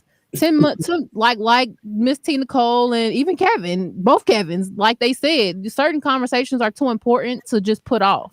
Those are the kind of conversations you have very quickly. And I would assume at 44, as a woman, you definitely are like, you laser focused at that point. I would assume you kind of already know what it is that you want from partnership at 44. And so I would assume that you would walk into a situation with those expectations on the table, so that you don't come 10 months later on a drunk night where a college kid is asking you a question on the street, where you have an aha moment about the state of your relationship. I think that they're both in the wrong. I think that she's wrong for not getting the clarification that she needed before she called herself his woman, because that's something that I am very serious about. I am not committing to any man who does not have a plan for marriage one day. Like, if that's not a goal for you, why are we talking? Why are we having any conversation? I want to be married one day. It might not be to you, but I want to be married in general. And if you don't have that same desire, there's no reason for us to be talking anymore, because we have different goals, and that's okay. You go over there and you heal, you work that out for yourself. I'll be over here dating men who want to get married.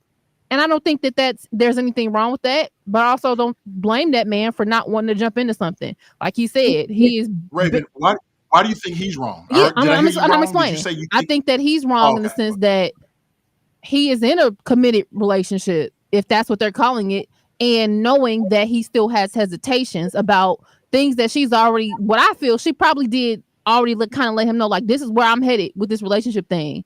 And, you know, if you are headed in the same direction, and we can do this. Because I truthfully, like, and again, this is my opinion, I can't assume that they had the conversation, but from her reaction, it seems like something was said in that vein, to where she's like, I'm with you and I'm committed to you because I see a future with you, and you have not indicated anything different. So I would say that he's wrong in the sense that maybe when they initially had that conversation, he wasn't as honest or as blunt as he's being under the influence. Like, I would say, how do we know the man was honest? I don't know if you guys, I don't know if you caught this, but to kind of piggyback on Raven's point, it seemed like there was somewhere in there where he started to get real, and he was talking about needing to heal. I thought I heard her say something to the effect, and I couldn't really make it out, but the general sentiment was like, oh, you need to heal, but you in this thing with me. And it almost seemed like she was saying, like, hey, if healing was something you needed to do, like, that's something that you should have did before we got kind of this deep into it. And so I do think that Raven said something great, like she ought to be thanking the podcaster. When my wife and I were engaged to be married, and we went to marriage counseling with her pastor at our church, when we would go, he would ask us all of these probing questions. And I mean, they were questions that were almost like designed to create conflict. And we would walk out of these things like, man, I said to my wife one time, I'm like, I think this cat is trying to break us up. You know, it's like, it seemed like every time we come in here, it's like he trying to get it popping, you know, with these questions. But basically what he was doing was he was making us go deep. He was making us talk about things that we had not talked about. And we had dated for we had been dating for a couple of years, by that time that we had started moving toward marriage. And you realize that, even just because you're with somebody for a long time, don't mean that you talk about the things that you need to talk about. And those counseling sessions with him, like, he made us wrestle with the deep stuff that I think a lot of couples don't like deal with until it comes up. And then when it comes up, you are surprised because you haven't talked to that person about it. You didn't know how they felt about it. And so now you like, okay, well, maybe if I had known that, I wouldn't spend all this time in this situation. So I agree with Raven. They should be thanking him for challenging them. They 100% went home that night and had a conversation for sure. They 100% went home and like had a whole conversation about that instance and what it meant for their relationship moving forward. So for no other reason, they should be very grateful for him kind of pushing them in that direction. Now, of course, I take it back. They might not have had it that night because he was still drunk. And so they might have waited till the next day to have some clarity. But like, just for the fact of them having to be prompted from an outside source to have that conversation, something is already wrong to me. I ain't gonna lie to you. Like, if somebody outside of the situation that we're in has to then insert themselves to make us have some real conversation about what we're doing here, I'm already looking at it as maybe this ain't what I thought it was. But is it just me though? I got the impression that they had the conversation and he just brought it up and it was kind of like a pain point. And they sort of like relived some of their conversations that they'd already had. I didn't get that at all. I got it that they might have briefly had the conversation very lightly and surface level at one point, and then she got what she needed from it and didn't ask no more questions. And then in this moment, she got the real answer that she wasn't quite expecting for him to say in front of people out loud, because we had a conversation about you needing to heal and it taking some time, but when we had the conversation, you told me that you do see a future with me, so I went off the assumption that we was working in the same direction. And now you're saying on this podcast that you don't even think you want to get married. I'm confused. I wasn't picking up on any dishonesty on this point. I think that they had this conversation. They met this guy doing a street interview, and it brought up issues that they'd already talked about. And I think she was kind of embarrassed. He was inebriated. So like you said, he was speaking his sober thoughts. He's like, hey, you want me to get real on the podcast? Let's get real on the podcast. Check this though, Nathan. But check this though. When the guy first asked him the question, like just watch how they responded. So when he first asked the question about marriage, there was like a good she looked at him 10-15 second bit of silence where neither one of them said anything, right? So my question is, what was she waiting on? What was she waiting on to answer the question? She was waiting to see what he was gonna say. So if they had already had this conversation, right? So if they had already had this conversation, why wouldn't the answer have come out more quickly if they had already had the conversation about this? If they had already had a long conversation and got both of their points out where they both received some understanding, then it wouldn't have been a moment where they would have like had any hesitation answering the question. She immediately waited for him to say something because she was like, well, I mean, we done had the conversation, so what you gonna say in front of these folks now that it's in public? That's what I got from it. Yeah. We've had this conversation, but what are you gonna say now with the cameras on? And at some point, she like cut him off and said, "Well, he don't really want to." I think he said something about, "What if she got on her knees right now and proposed to you?" And she already answered because they'd had a previous conversation. But here's what I think. I think that there are a lot of people that find themselves in these kind of situations. They're looking for long-term commitment, and they meet somebody who is not emotionally available. This happens a lot, primarily with women. They get with dudes who emotionally are not in a place to give them a long-term or who are good liars. Or who are good liars, but I'm gonna choose to not take it that way. Sometimes men don't have to lie; they just don't want to be in a long-term relationship. But they meet somebody they want to spend time with. I want to kick it with you. I want to have relations with you. I want to go to the movies with you. Right? I think that what's being overlooked by people, and maybe even her in this case, is the value of spending your time with somebody.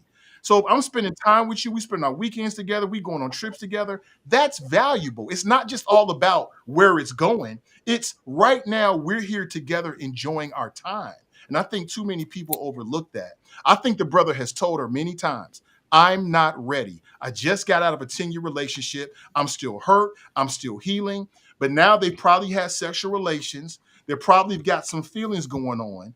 And she's not emotionally mature enough to realize that sometimes it might feel good. You might think it's going somewhere, but this is not the right time with this particular person. You got to let I it go. think, And maybe maybe y'all get back together in 5-10 years. You never I know. think her only problem is it seems like that might be her only man. And so when you're Right, dating, you should because be when you dating got a multiple roster, that's people. not a problem. You know, you should be dating multiple people. And some people are just, you go But on too, dates I with. do have to speak Some can for. be like a vacation buddy. Like I'll be your vacation girlfriend. We go on vacation or whatever. Like I don't really want that much from you or whatever, but we can still be friends. A friend you can keep. You should check out that song. It's some people that Oh, that's that Victoria call it Monet. I know exactly what you, you're you talking know about. what I I'm know talking exactly about. what you're talking about. I could be a friend you can keep, but this is some people fall under the lines. But if you're putting all your baskets into one person, then you're gonna find yourself disappointed. And so, like I said, at this point in my life, I know what I'm looking for. I know what I want, and I'm in control of everything and how I'm going to play this. And so, if I find the person I want, and they don't feel the same way, I got a whole roster to choose from. The hard thing is, and I was just thinking about this the other day, like, what if I find somebody I really, really like? I have to break off some people. You know what I'm saying? I'm gonna break You it got to out. break up I'm the gonna roster. tell these people, like, what I'm saying, this is kind of over, because I am gonna be loyal, that's for sure. But at the same time, her problem is it looked like that was her only man, and you just can't roll like that when you're dating. That's a fair But point. I'll say this too. Women tend to be a little more selective. I'm not saying that men aren't selective. I'm saying that when you say like her options, okay, let's just say that you may not have that many options based on what you got on your list. Women tend to have lists of things, characteristics of things that they're looking for. So this guy, evidently, this brother checked off quite a few things on her list. And he must have been somewhat of a good brother because she's been with him for 10 months.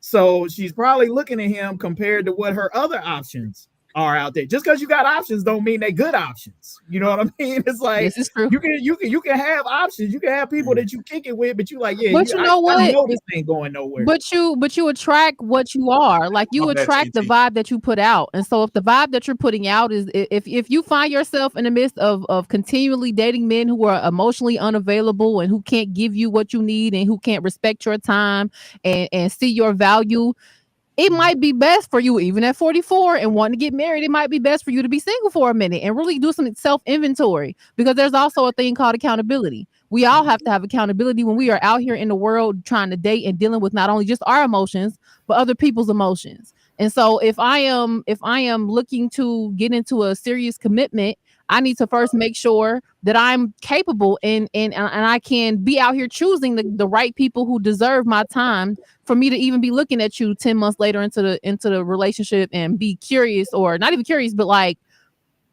bothered by your answer to a question that's important to me. Like, I think that it might be a little bit of her needing to Nathan's point, her maybe needing to mature a little bit emotionally, because I think that when you are somebody who is in control of your emotions from a mature standpoint, you don't find yourself in situations where 10 months in, a man is saying something to you about the future of the relationship, and it's coming to you as a shock, or it's causing such an emotional reaction that you can't even stand to be around him no more. If you've already had the conversation, he's already said this stuff to you in private, there's no reason for you to respond that way. That's just my own personal feelings. And so again, there has to be some level of accountability on her part to choose better. I don't think that she's a beautiful girl. She was a beautiful lady from what I saw. So I don't think that she is optionless at all. I think that a little bit of what you're saying, Kevin, is true, is that, she might just be the way that she's choosing her suitors or whatever that case or the case may be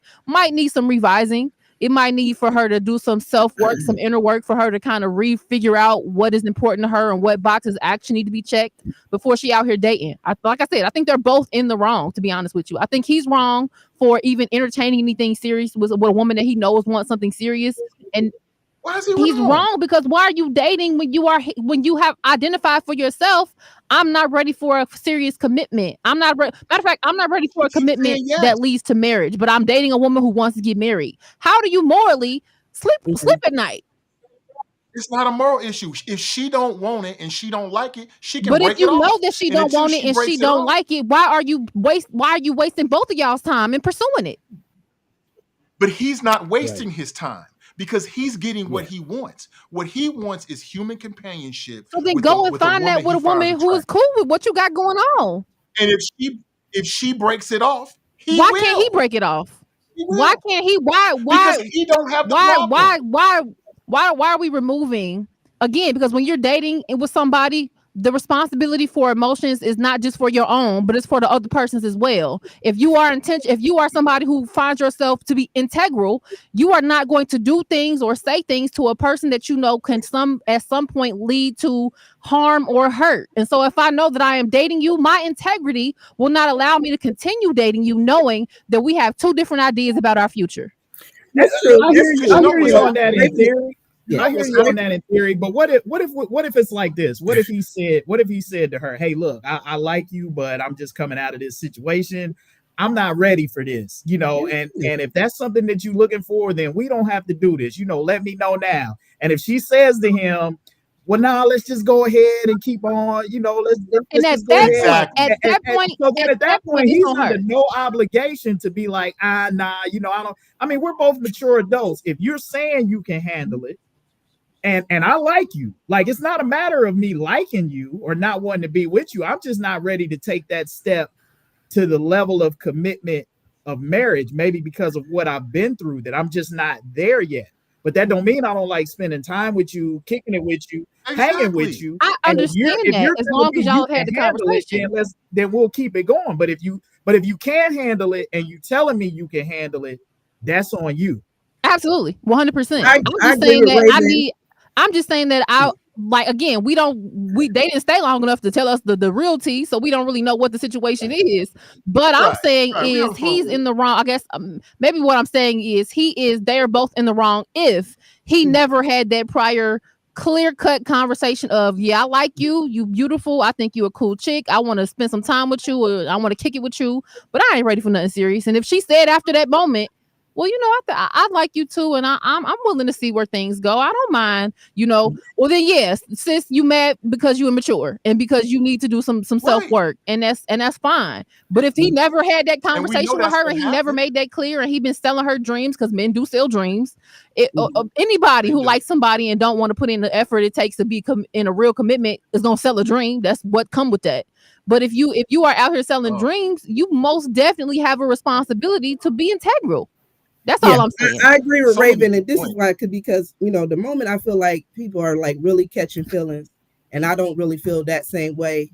It's my obligation to tell you I don't feel the same way. I gotta let them know, and then I might get a little ghost or whatever else. But if the person is like really a genuine good person all around, like I like kicking it with you, whatever, but I still just have to explain that, like I got to move real slow with you, knowing like and maybe they'll grow on me. I don't know, but it's just like. What I'm saying? I don't want to hurt nobody's feelings when they have these expectations, Absolutely. That's higher than what, I'm looking for. And so I think that honesty, and when you're dealing with someone like that is like, really, really going there and really feeling, you do have an obligation to kind of set it. So you should, if you are a genuine good person. And I'm a good person. Hey, Kevin, you got anything to say? You want to jump in, bro? Yeah, I find it interesting that the three guys that happen to be married are the ones that are kicking this around a bit. And I think if you kind of judge by looks, we're probably a little bit older than the two women, and can approach this from a bit of knowledge, to the extent that we realize, maybe too late, that a relationship, they call it a partnership for a reason. And these are things that need to be discussed. And when you enter into a relationship with somebody, you should be pretty much honest from the start, and not just, I hate the expression, buy the cow when the milk's free type of thing.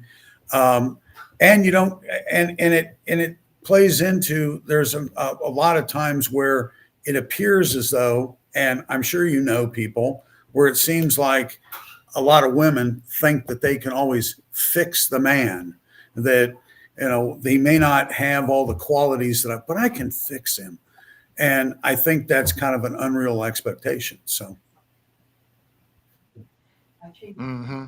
All great points. I mean, all great points. I really enjoy it. I want to do more of that. It won't just always be politics that we talk about, because as humans, there's so many different facets to our lives that don't include politics. And this show should speak to all of that. So all interesting points, something to think about. And if you guys see videos of like that moving forward, please send it to me. They could be a topic here on Hot Mic. So really, really interesting. I would love to do a follow-up, like follow them up in like 6 months to see if they're still together. Are they married? Have they broken up? I would find that to be very interesting. What about you? That would be interesting. I doubt that. I just want to be a fly on the wall to that conversation once everybody sobered up and they was like, so listen, and it's all over the internet right now. Like, it's low key viral. I've seen that same video maybe 4 times in the last 2 days. It's viral. Oh, yeah, so there's no escaping it. So I just want to be a fly on the wall when they actually sat down and really had the conversation and then like really got to the deep of what are we doing here? I would love to know how that turned out. I hope that was her. If I had I hope that wasn't her prognosticate- only contender. I hope she had a top 3, and if that was her number 1, he's out of there. So She probably got some. Oh, yeah, now, I'm glad you said Nicole. that, If TNT. she did before, I'm glad you said that. She's building the roster. Oh, absolutely. She is. The brothers is like hyenas. They're like blood in the water. In the DMs, like, hey, Oh, her if you don't DMs wanna are do this, popping. I'm Her in. DMs are going One crazy right thing. now. It's men proposing to her right now in her DMs. All she gotta do is check. Yeah. I bet you that's true. I'm gonna see if I can find her. I don't know if the information's out there or whatever, but I'm gonna go back to that channel, the Desirable Truth, and see if he's got any more information. I'm just curious at this point since we've been talking about it. Oh, interesting. Hey, I'll say this, Nathan. Last point on this is look, give him his credit. I'll at least say this, and I would say this to anybody, man or woman. Marriage is a serious commitment, and if you ain't 100% sure that that's what you're gonna do, then don't pretend like it is, because marriage, not just getting married, but maintaining a marriage. I've been married 17 years now, and it's work. Not in necessarily a negative way. I don't mean that in a negative way, but what I mean is it takes effort, it takes intentionality, it takes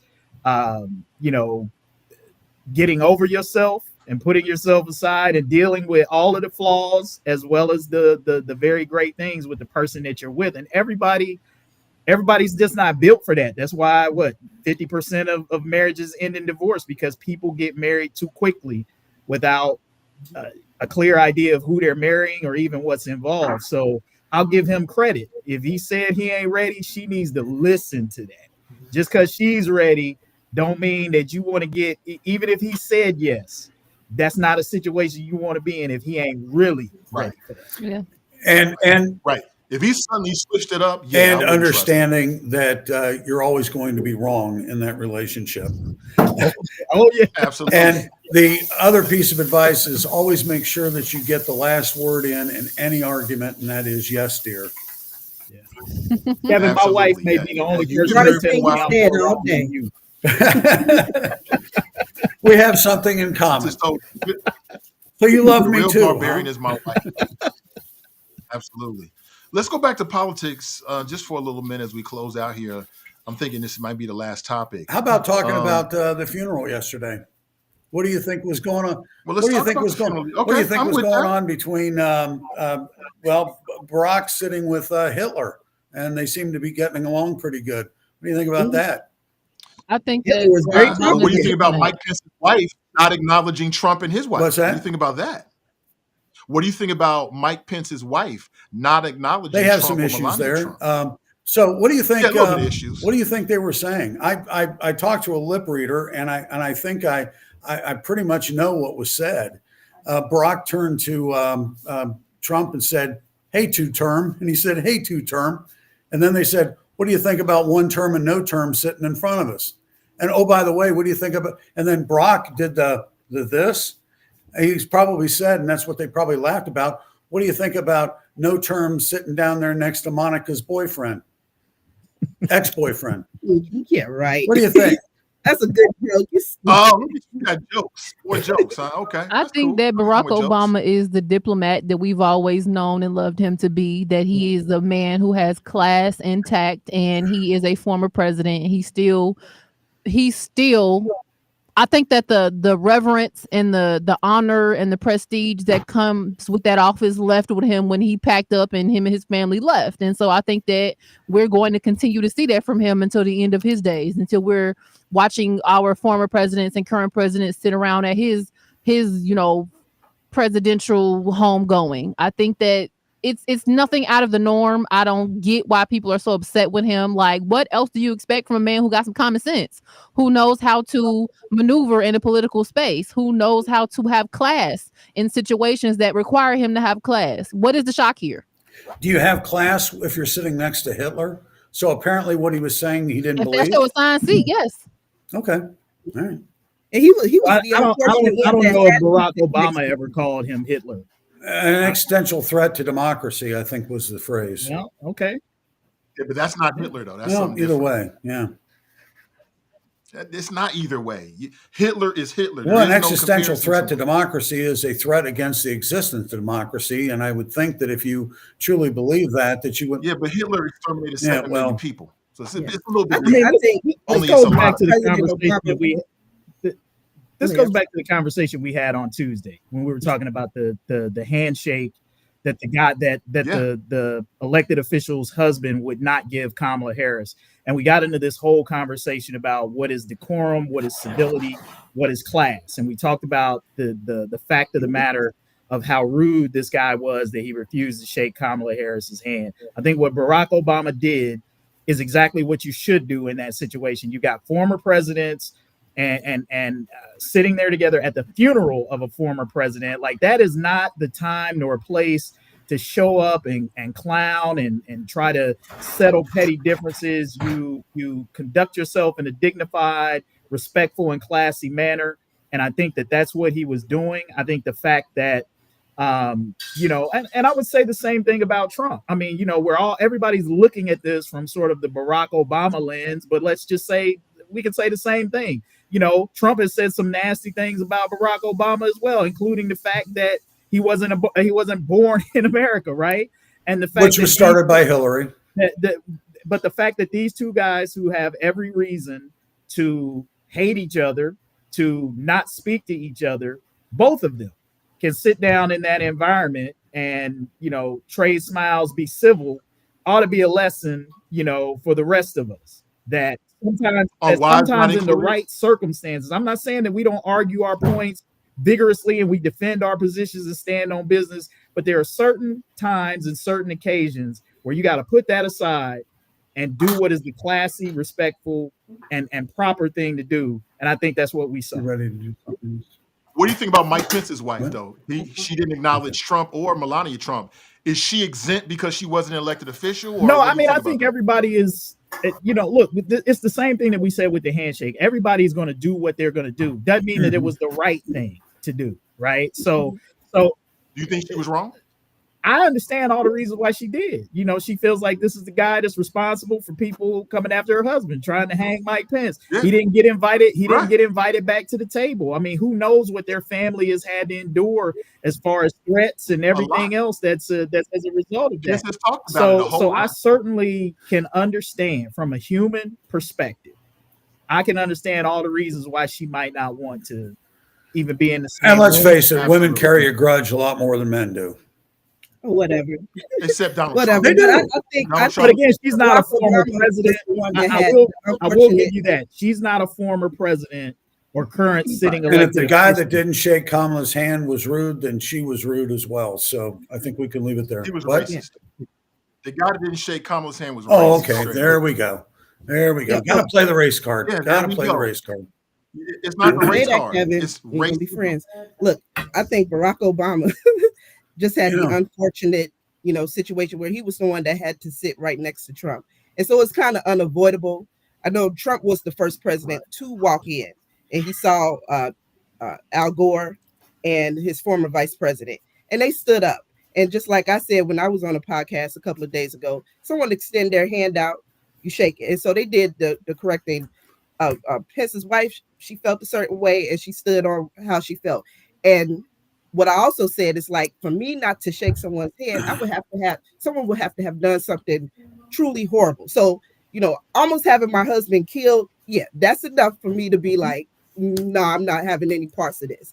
Everyone else that walked in had the opportunity to almost not even look that way. They didn't even speak to Barack Obama because he was just that close to Trump. So when the Clintons came in, they kind of all spoke, whatever. They tried to not even look that way. When Kamala Harris and her husband, they didn't speak to nobody.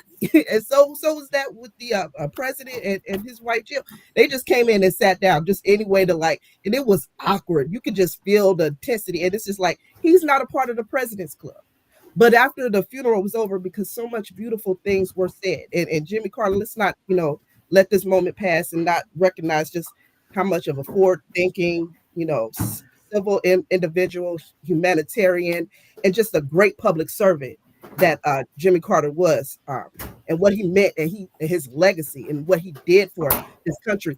I was wondering, like, during that funeral, what all of those presidents thinking, like, this is going to happen to them one day, and what would my legacy, what would the country remember about me, and what can each one of them say as it relates to that? And so I thought all the eulogies, they were powerful. I really love what Andrew Young said. I mean, he just from the heart, it really gave us the history of just his relationship with Jimmy Carter. I watched the whole thing, as you can tell, but yeah, that whole dynamic with the handshaking, and then you have to notice too, after it was over, the Bushes, they did speak to him.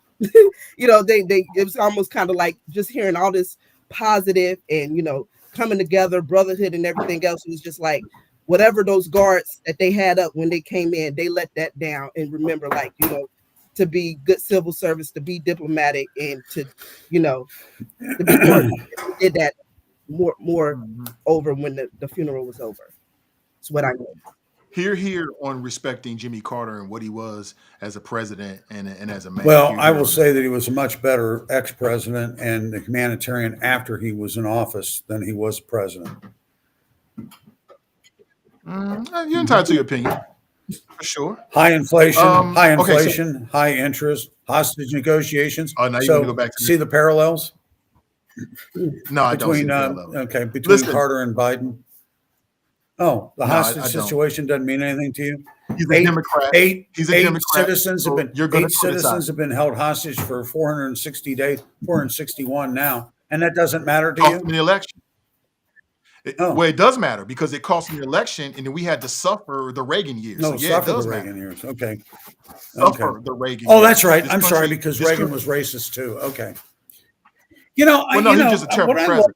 Is the fact that you guys don't know a damn thing about me, and yet you automatically assume that I'm a racist, and you treat me. Well, I didn't say you're a racist. You just brought it up. I don't think I ever called you a racist. No, all I got to do is look at the comments here. You just getting in your feelings, Kevin. No one called you that. No, but if I felt that way, I call you that. But I don't feel that way about you. No, we love keep you, on Kevin. Talking though. You might get there. You might get there. You keep I don't talking think that you're a racist, stuff. Kevin. I just think that you benefit from racism and that you are very how would I benefit from willfully racism? ignorant about it. You're a white man. Because I'm a white man. I benefit from racism because I'm a white man. It's literally white privilege. Now, come on. White privilege. Stop it. Yes. And it's something that you don't even have to think about just because you are. You don't have to think about it. But I want to get this last thing in though, because I really want to get your thoughts. Okay. I know you can't. No, I'm not going to let it go. And I'm offended. I'm offended by that. And you're actually You're offended because I said that you benefit from racism. I benefit from white privilege. Yes, you don't know a benefit from damn the white thing about privilege me. that You don't exists know in how America. hard Yes, you I've do. worked. You don't know what I've had to put up if with. you were black, whatever you went through, if you were black, it would have been 10 right. times. And that's is that right? Exactly what Kevin said is the problem that a lot of white people have with the concept of privilege. Having white privilege, Kevin, doesn't mean that you didn't work hard, that you didn't or that you had earn equal the things life. that you had. What it simply means is that there are obstacles that are invisible to you because you're white that you don't have to overcome that minorities do have to overcome that are readily apparent to us. I don't blame you for not readily seeing it, apparent to you because you look for them. Huh?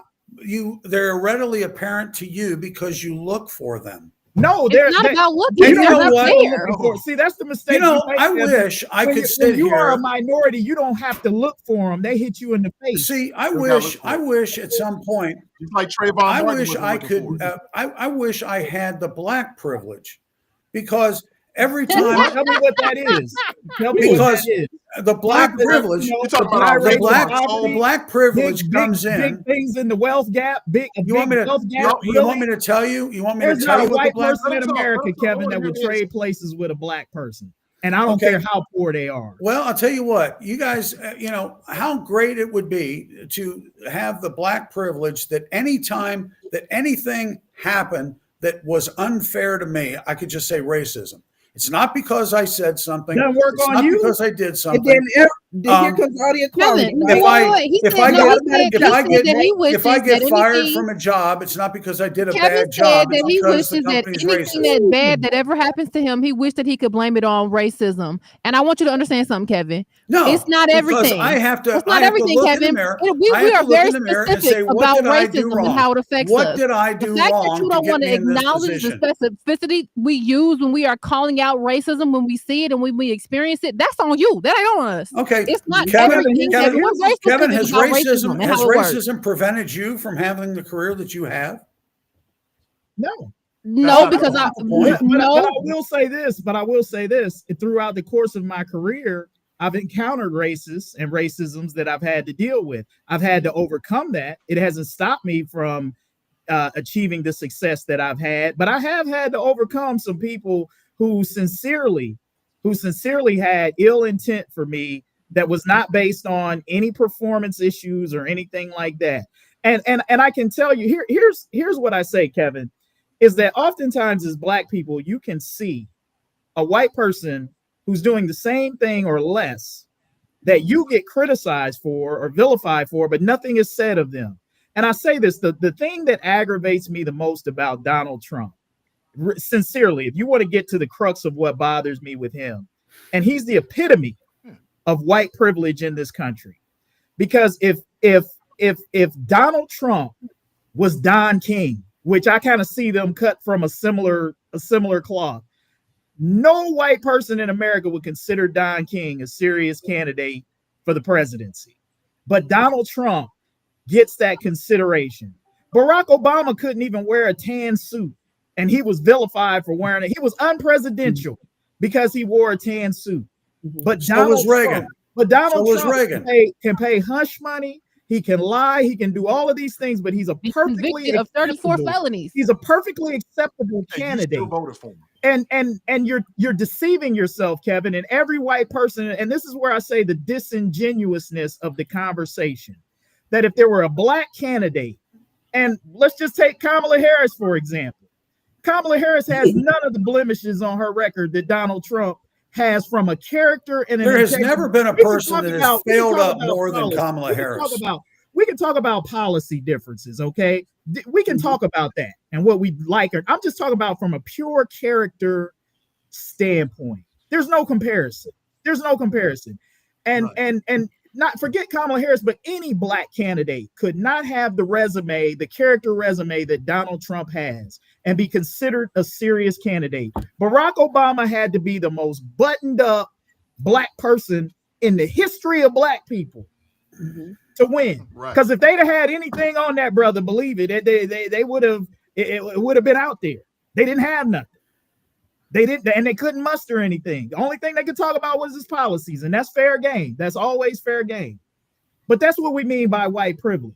The fact that Donald Trump can be president in this country, and there's not a Black person that if they had his character resume would even get in the primary. So you don't think that there has never been a situation where a white guy is in a corporation and he makes certain suggestions, and because he didn't turn his hand this way or that way, that somebody else that makes the same comment and the same suggestion, that they don't get credit for it? You don't think that happens? You don't think that people don't like you simply because they don't like you?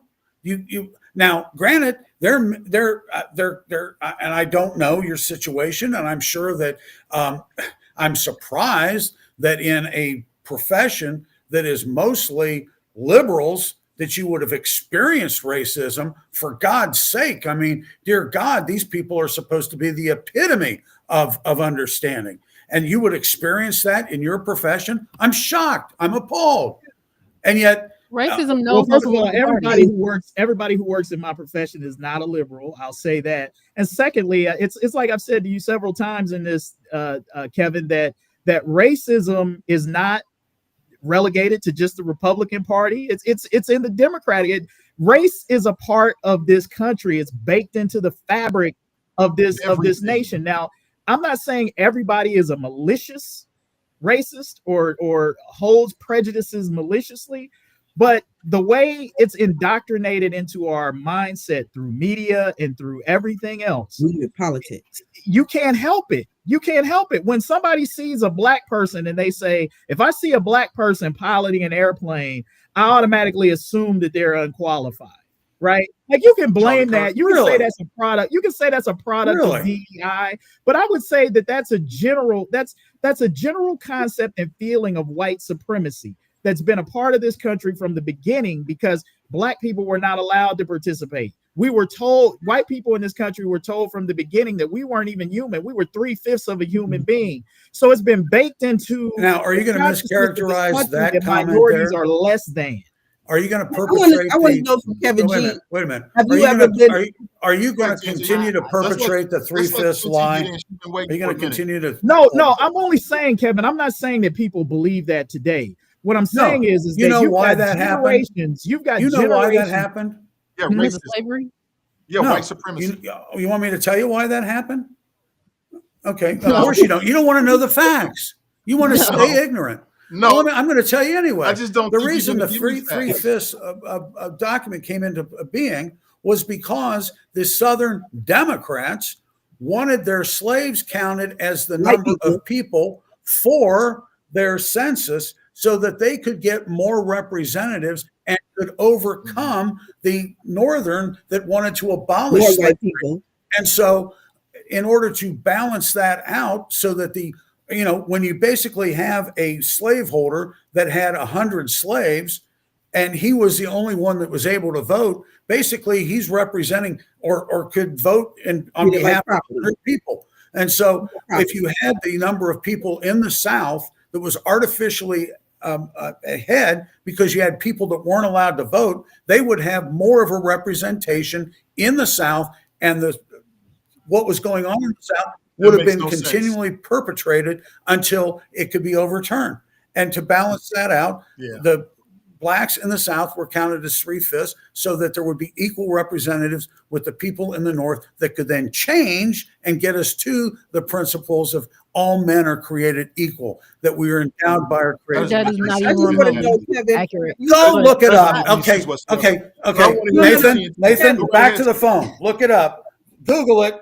I understand. Google 3/5. I appreciate y'all. I gotta get out of here. I appreciate y'all for having me, though. Hey, thank you. Raven, appreciate you. Have a great I just want to know. Always a pleasure. I just want to know from Brother Kevin G. Have you ever walked in the store and the staff followed you because they think you might steal something? Has that ever happened to you in your life? As a matter of fact, it has. And as a matter of fact, I have walked through parking lots because I don't know if you can tell, but I'm not a very tiny guy. And when I walk through a parking lot, I go in a straight direction. I weave between cars because I'm not going to walk up, and I'm going to go the shortest distance between 2 points. And I can't tell you the number of times that I have passed a car where I've seen somebody go, we got to lock the thing, because they're afraid of my appearance. She said I have been in a store where I've been followed. Yes. Okay. So, and see, again, I don't have the reason to say that this is because of the color of my skin. Yeah. I get to look at that from the standpoint of what did I do that may have triggered this, or that person is just an a-hole. So Kevin, let me just say this. Let me just say this. DeAndre made a hold on, Kevin. Let me jump in real quick. DeAndre made a great point. and he said birther movement. So here we're talking about racism. The reason why birtherism was successful in rallying MAGA against Barack Obama was his skin color. There's a reason why nobody ever asked to see Joe Biden's birth certificate, because of his skin color. And who started the birther movement? And who promoted the Hillary Clinton, Donald the Trump. racist, started Donald it. Trump. She brought it up. But he the ran point with is, it. She brought it up. But, And as a okay, matter of fact, and the do only- you remember can you her? admit- Do you remember can you her admit- staying? Do you can you remember her admit- staying? Can Do you you remember, remember? Kevin? Kevin, Can you regardless, admit that the only reason why that was able to that strategy had Okay. any legs? Well, let me ask is you a because question. of Let me Barack ask you the Obama's question skin then. color. What? Can you admit that?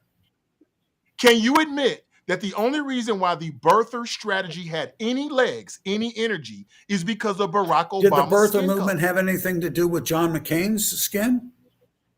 I'm just asking you, can you Did admit it that? have anything to do with John McCain's skin? You didn't answer my question. Can Was- you admit that the No. only reason why it had energy No, it against wasn't. Barack Obama is because, so why not use it against Joe Biden Because or Hillary Clinton? there was no question as to where he was born and where he lived. Did you Because he's white. have you looked at the number Because of they're white. Did you ever look to see where Barack Obama was born? Isn't it I amazing? did all of that. Okay. Yes, I did. Do you think that He's an okay, American do you think citizen. that the birther movement was because John McCain was white? I think the birther movement was a racist Southern What strategy was that what only had was the any purpose of energy. the other. Can I They answer? what was always the pick purpose? It only had What energy. was the Let purpose me of the finish. birther movement It against only John had McCain? energy because of Barack Obama's Why skin was color. the birth? That's the only reason why I had any energy. Why was the birther movement used against John McCain?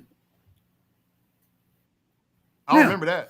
Well, John White McCain. privilege always have the opportunity to make people of a color the others. So the minorities, they always use that as a tactic to make us the others. And so, you know, it's a Kevin, common strategy. let me It's ask you a this racist question. strategy. To and you piggyback use on it that, every anytime- time, because our Don't beloved- you- Let her finish. one of your Don't colleagues, you think? Hold on, let TNT Don't you finish. think? Let Don't TNT you finish. Hold on, Kevin. Hold on. I couldn't hear what TNT was saying. Go ahead, No, TNT. I was saying that, you know, white privilege, they benefit from the opportunity to, you know, call out minorities and make us the other. We're always the enemies. And so and they use that more or less, not just to, you know, offend us, but to basically bring their people together, unite them to be against everyone that doesn't look like them. And so, you know, it's a racist strategy. It's a horrible strategy. And, you know, you just got to own up to what the purpose is. The whole point of calling Barack Obama Barack Hussein Obama is to evoke fear and to, you know, make him seem like, you know, he's not an American when he's absolutely an American. And all these questions and doubts that is raised. And even with Kamala Harris, you know, we had someone here the last time that, you know, just said that she was a blackface, you know, that's very offensive. You know, to be black, that's not just, you know, a race. That means we come from Africa. Her father was from Jamaica. He's of African descent. So that's all. And Barack Obama, his father is straight from the motherland. How is he not black? So, you know, just to say all these things, it's just a terrible, terrible way to, one, divide Americans, which is what they're very good at doing, on nonsensical things that really don't even matter. It's not the issue. He was definitely an American, and to put that out there in the atmosphere is just to raise doubt and fear, and it was just wrong and racist. So you don't think at the heart of it that if you have somebody who, and you don't find it interesting that somebody who grew up in Hawaii or Chicago or wherever he was raised, that there was no high school friend or friends that came up and said, God, I remember him when he was a kid. He was so intelligent. He was so amazing. The people at Columbia, hardly anybody knew him at Columbia. A lot of people. And don't you think that the fact that he spent time in Indonesia, that his mom renounced her citizenship? Yes, with the birther situation, the fact that somebody is born of an American citizen should allow them the birthright of being an American citizen, except if somebody denies their birthright and said, I'm no longer an American citizen. So don't you want to at least know that the person that is running, and I don't care whether they're white, I don't care what color they are, that they are actually an American citizen? That's why we have the law. There's no question that he was, and the whole point of this is you're trying to legitimize it by saying, well, don't you want to know? Look, nobody is doing that kind of investigation. Then why did Hillary? No, look, you know why? Why did Hillary? You know why nobody is doing any kind of. Nobody has a problem with Elon Musk hanging out. He's not from America. Nobody has a problem with Elon Musk hanging in there being the president in waiting behind Donald Trump. Why? Because his skin complexion. Because he's one of the most successful African Americans in the history of the country. Because his skin complexion looks like yours. Because he's a very successful African American. I guarantee if Vivek Ramaswamy. You know what I'm saying? They've already said, Ann Coulter has already told Vivek Ramaswamy, I would never vote for you because you're Indian. Your parents are from India. Look, Kevin, here's good for Ann Coulter. Ann Coulter doesn't speak for the majority of the Republican Party. She's one of those Republican racists, by the way, that you asked me to give you a name for earlier. Well, but here's what I'll I name would Robert say, Byrd Kevin. for you. I'll name Bill Here's Clinton. What I would I'll say. name Hillary Clinton that started the birther movement, by the way. This is undeniable, Kevin, as far as racism in America, is that this country was founded mainly for rich white men. They were property owners. They had everything. The rules were set up. Are you serious? Absolutely. Yeah. Are you serious? Facts. You mean to tell me that the number of people that came here on the Mayflower that weren't escaping religious persecution, that a lot of the people that were here in the United States were outcast from their country, were kicked out of their country, and they came here and developed and became property owners? They came here, they took land to own property. Let's not forget that. They came here, took land from the Indians, and who took it from other Indians. Then land ownership became the new way of things. So if you own land, you basically were the ones who set the rules in the establishment of this country. Women didn't own land. Black people didn't own land. White men own land. Okay. Do you know one of the? They took it by force. Would it surprise you to learn that maybe if you guys would stop schools from teaching the accurate history, if you weren't so afraid that the truth of how our country came about would quote unquote make people hate America. It's not going to make people hate America. What makes people hate America is the disingenuousness of people who don't want to tell the truth. Hey, it's fine. I love America. I wouldn't want to live anyplace else, but I'm not going to turn a blind eye to how we got here. Well, let me ask you a question. Can you name for me a country that is run by the indigenous people of that country? Can I ask a better question? No. Get back Answer that question first. Can you name for me how many black people signed the Declaration of Independence? Because they weren't in power at that time.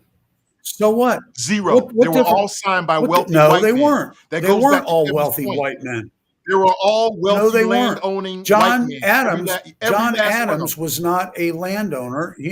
He was wealthier than any enslaved black person in this country at the time he signed it. What are you talking about? Name for me a country that is run by the indigenous people.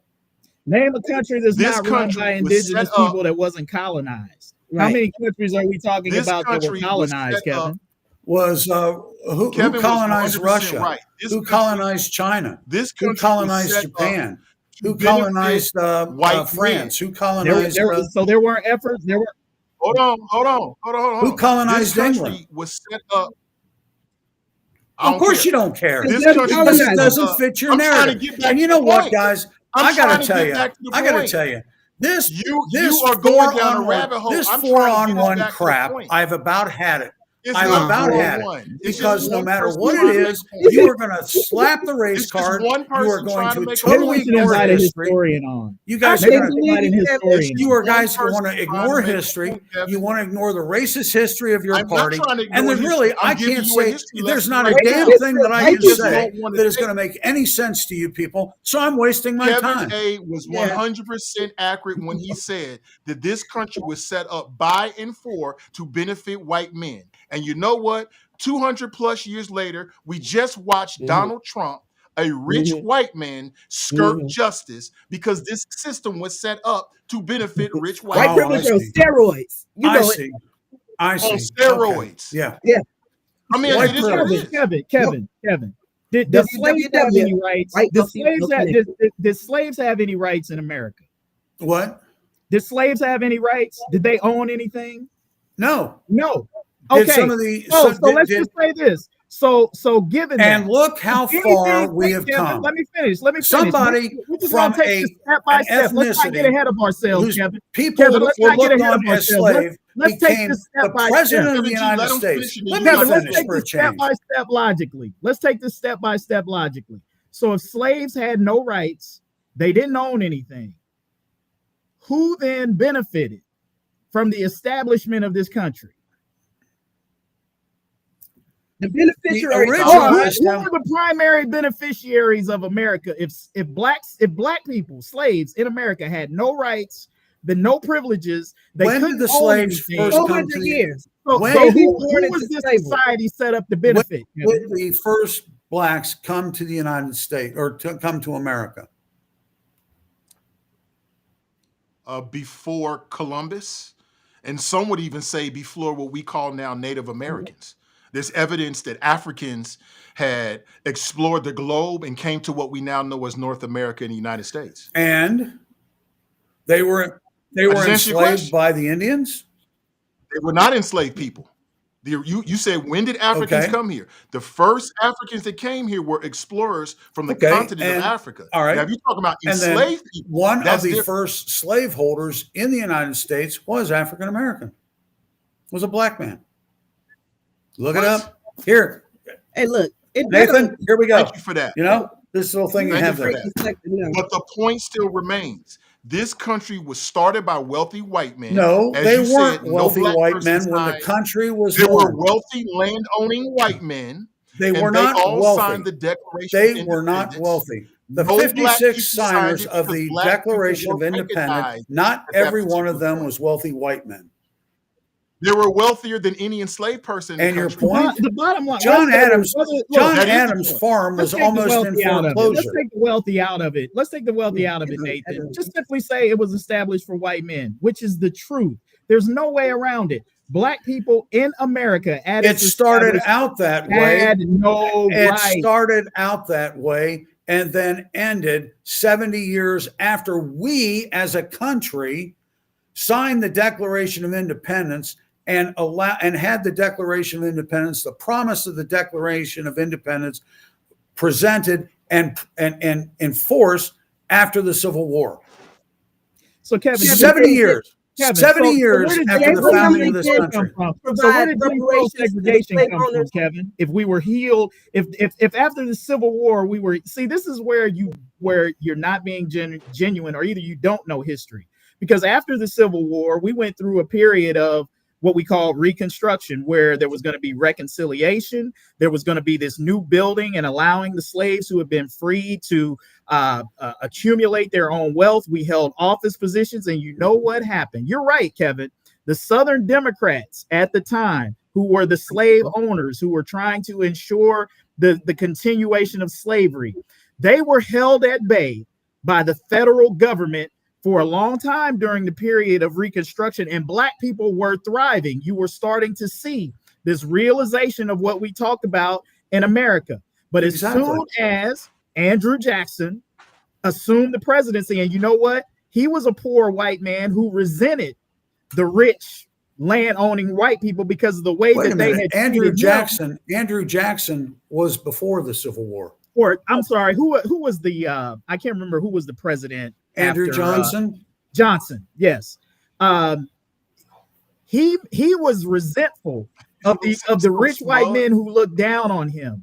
So when he assumed the presidency, he made all of those Southern Democrats kiss the ring, and in order for them to be able to then come in, change the nature of Congress and the government, get federal troops out of the South, so that they could then go in, rape, rob, pillage, and kill everything that Black people did and never allow the United States to live up to all the promise of what they said they were going to give Black people during. If Reconstruction had been allowed to go on unmolested, you're right. We would live in a very different America today. We would be having a very different conversation. But you're right. Those racist Southern Democrats at that who at that time were the racists weren't standing for that. And how long?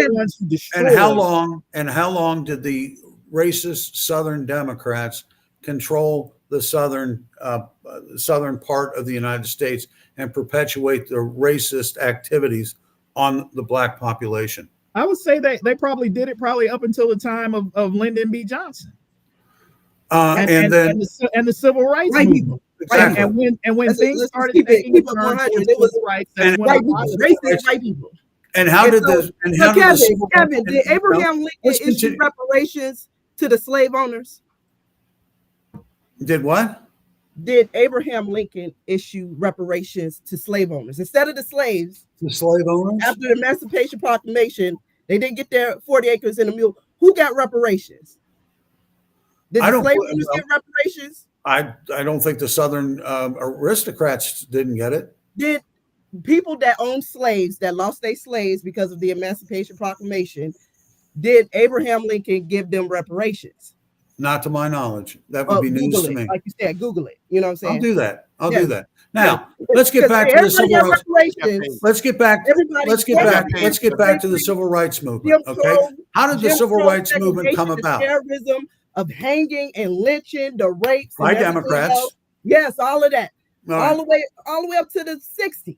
You know what I'm saying? We talking about the inhumanity of Black people and descendants of enslaved Africans here in America. And there has been no real reconciliation directly for African Americans of that descendant. And so to sit up here and say, I will tell you reparations for African Americans, because 600,000 Americans, white Americans mostly, died in order to free the African Americans that were under bondage in the South.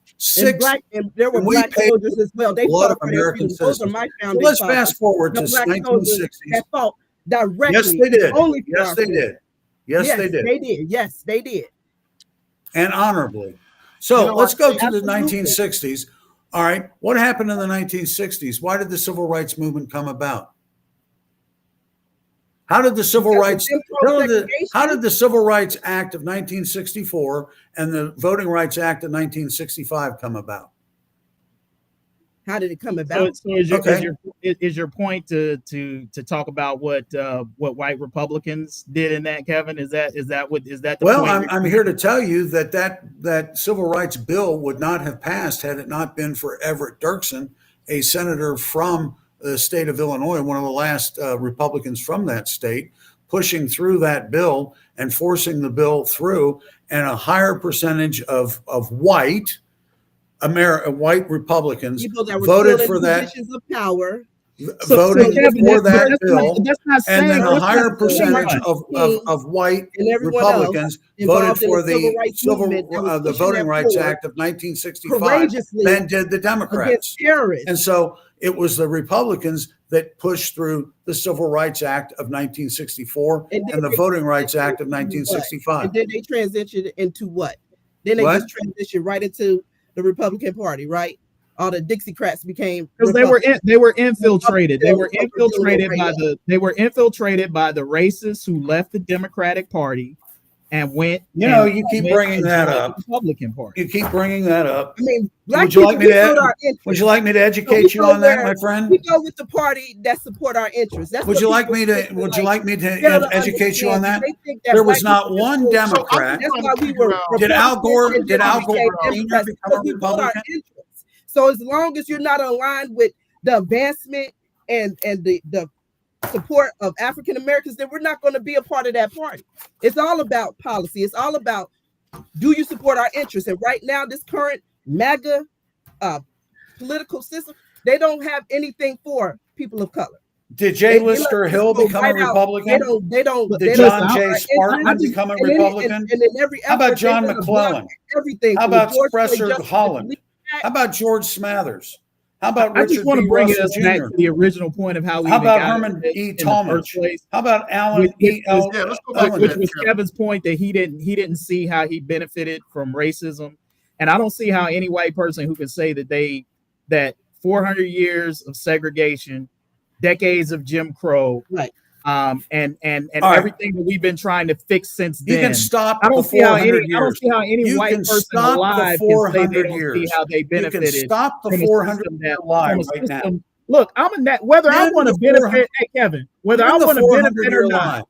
lie. Whether I want to benefit or not, if I'm a part of a system that deliberately and intentionally holds a certain group back, just by the nature and the dynamic of that, I benefit by those who are not allowed to participate. I'm a beneficiary of that. I'm not saying that you're a bad guy or that you're a villain or you did anything wrong, but you benefit from the fact that for years, Black people were not allowed to engage in the system in the same way that white people were. So that gives you an advantage. It's like if we're running a 400-meter race and you get a 300-meter head start, hell, you should win. You should be far ahead of me. I gotta be exceptional. I gotta be exceptional just to catch up. Yeah. I gotta be damn near the Flash just to catch up with you in that race scenario. They want to and that's exactly what we're talking Let's back about. up. If you're gonna lay blame, I'm not laying blame.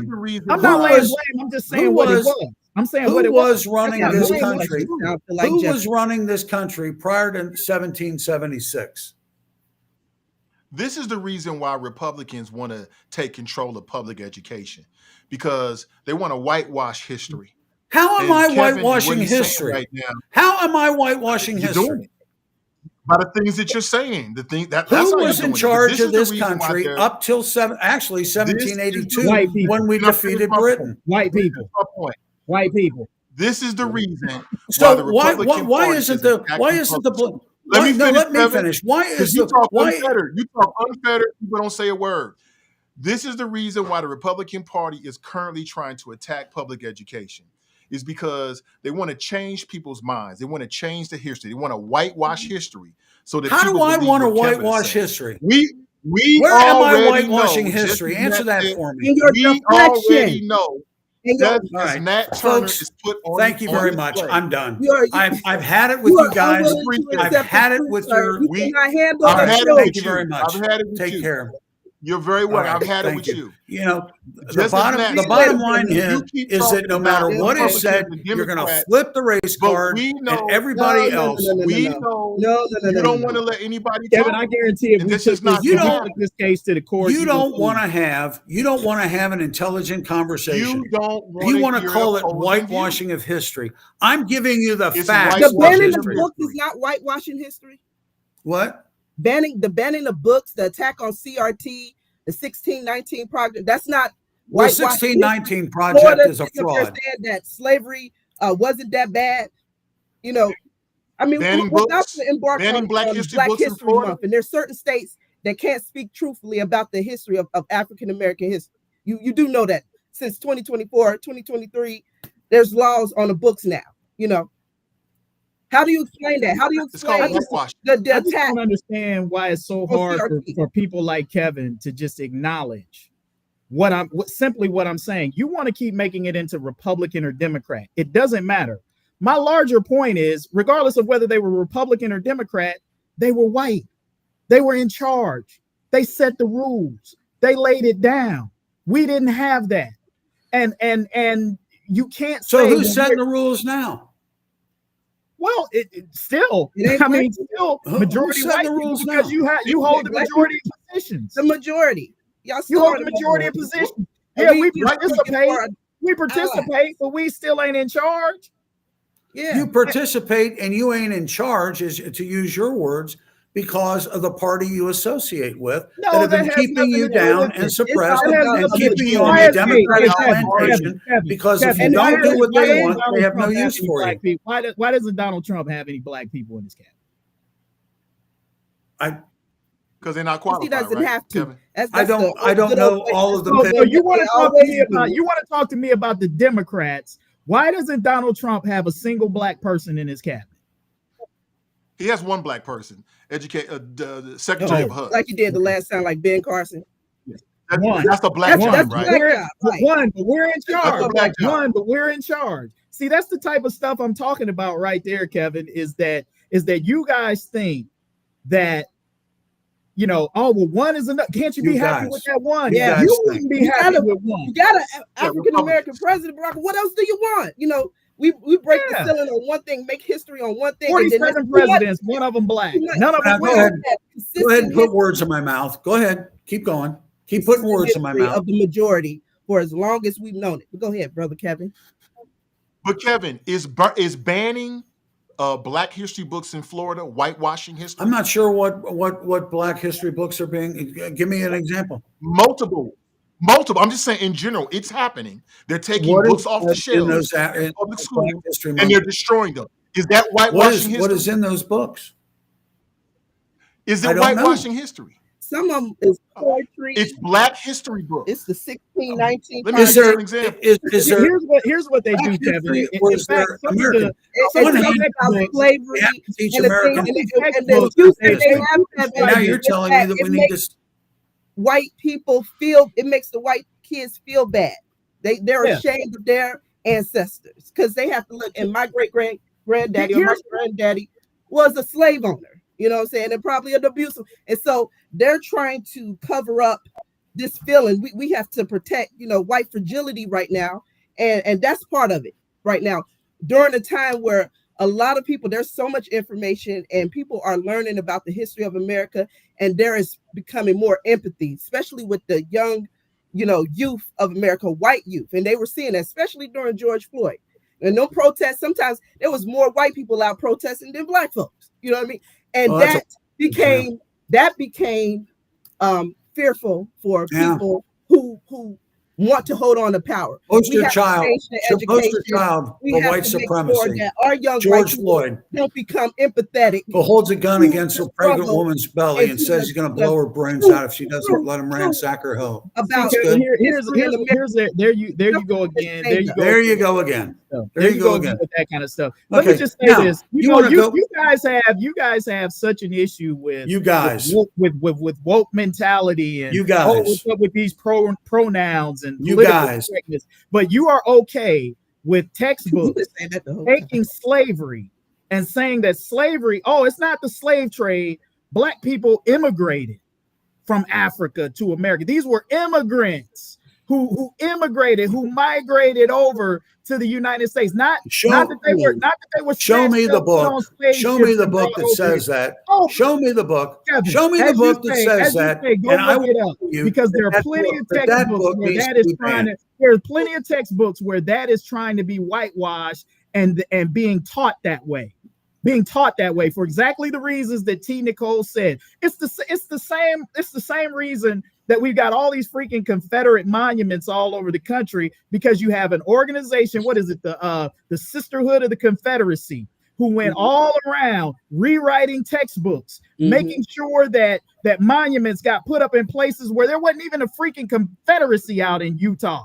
Yet they've got Confederate monuments out there. Kevin, you guys love to talk about the deep state, but you won't look at what's apparent in front of you. You will ignore stuff like that. Groups that are operating out in the open, telling you what they're going to do, but then you want to hit me with this conspiratorial deep state crap that you have no evidence of, but you will ignore the evidence that's painfully in front of your face. You know why? Because white people in America don't want to feel responsible. Well, I'll tell you what. When you talk about Confederate statues, they don't talk about racist symbols. They're to blame. Let them finish. Okay, they don't want to feel like they're somehow to blame. But Kevin, you know why you are to blame? Because you refuse to listen to the history, learn from it, accept it, and move forward. You want to argue with me and Nicole and Nathan rather than listen. You want to How am I arguing with you over the true facts of what went on? When you talk about Confederate statues and you want to take Confederate symbols down, when you guys get around to attacking the 50 buildings built with funds and all the buildings that bear Robert Byrd's name, the highways, the buildings, because of this Klan member who was a Democrat, who filibustered, one of the longest filibusters in the history of this country, for the Civil Rights Act of 1964 and the Voting Rights Act of 1965. When you wipe his name off of any of these buildings and highways, fine. Then we can talk about the rest of them. We would wipe the name of every racist in America off of every tear down every monument, take their name off of every building. But you know what? We'd have to rename a whole lot of buildings and tear down a whole lot of. And you can start with the Russell, and you can start with the Russell Congressional Office building in Washington D.C. because he was a racist. The J. Edgar Hoover FBI building. Yeah. He was a racist. Yeah. So, I'm with Kevin A on this. Like, yeah, if you want to start going down that list, you can put Robert Byrd on there. I don't have no love for him. But that's the he was Hillary's mentor. People aren't going to do that. People aren't going to do that because what they'll say is that regardless of their racism, they were great Americans. And I say, look, two things can be true at the same time. You know, you can have a historical impact, you can do a lot of good things, and you can be a filthy, no good, low down racist. And that has been, unfortunately, that's been a lot of the history of this country, is that a lot of the racists have done a lot of great things to build this country as well. You know, and that's what America has difficulty reconciling with, is that sometimes we have some bad guys do some really good things. Mm-hmm. But I think that's part of the justification for why Trump can be president. He's a bad guy, but he's going to do some really good things for the country. And you know he's a bad guy, Kevin G. You know it. But he's your guy. So, you know, it's okay. I'll make excuses. These conversations is important, Kevin. I'm glad that you're here. And I'm hoping that, you know, you're not just, you know, deflecting, or you really trying to take in and learn, because I'm learning from you as well, listening to you, and I hope you learn it from us, because these are the real discussions that we have to have as Americans in this country for us to move forward. Yes. And the only way we get there is, you know, having empathy, hearing each other, and not deflecting. You know what I'm saying? It's an insult. You know, I'm here because of my ancestors. You know, I live and breathe today because all of them went through some sort of tragedy, whether it's the transatlantic slave trade, slavery, Jim Crow segregation. Someone had to, you know, have the courage to escape to freedom so I could be here in Cincinnati. You know what I mean? So I'm here because of that. And so, you know, their survival is my existence. And so I just want you to understand this isn't light for me, you know, and, you know, I hope that people like yourself can get to a place where you're really hearing us and we could come to an understanding. And you don't have to agree with everything, but can we come to a common understanding that what has happened to African Americans and the descendants of enslaved people in America, like, that's a problem. It should be reconciled. And that you don't have to deflect, you don't have to rewrite history or anything else to just, you know, and what I don't hear, and what I never hear from either three of you. We don't grow as Americans from that.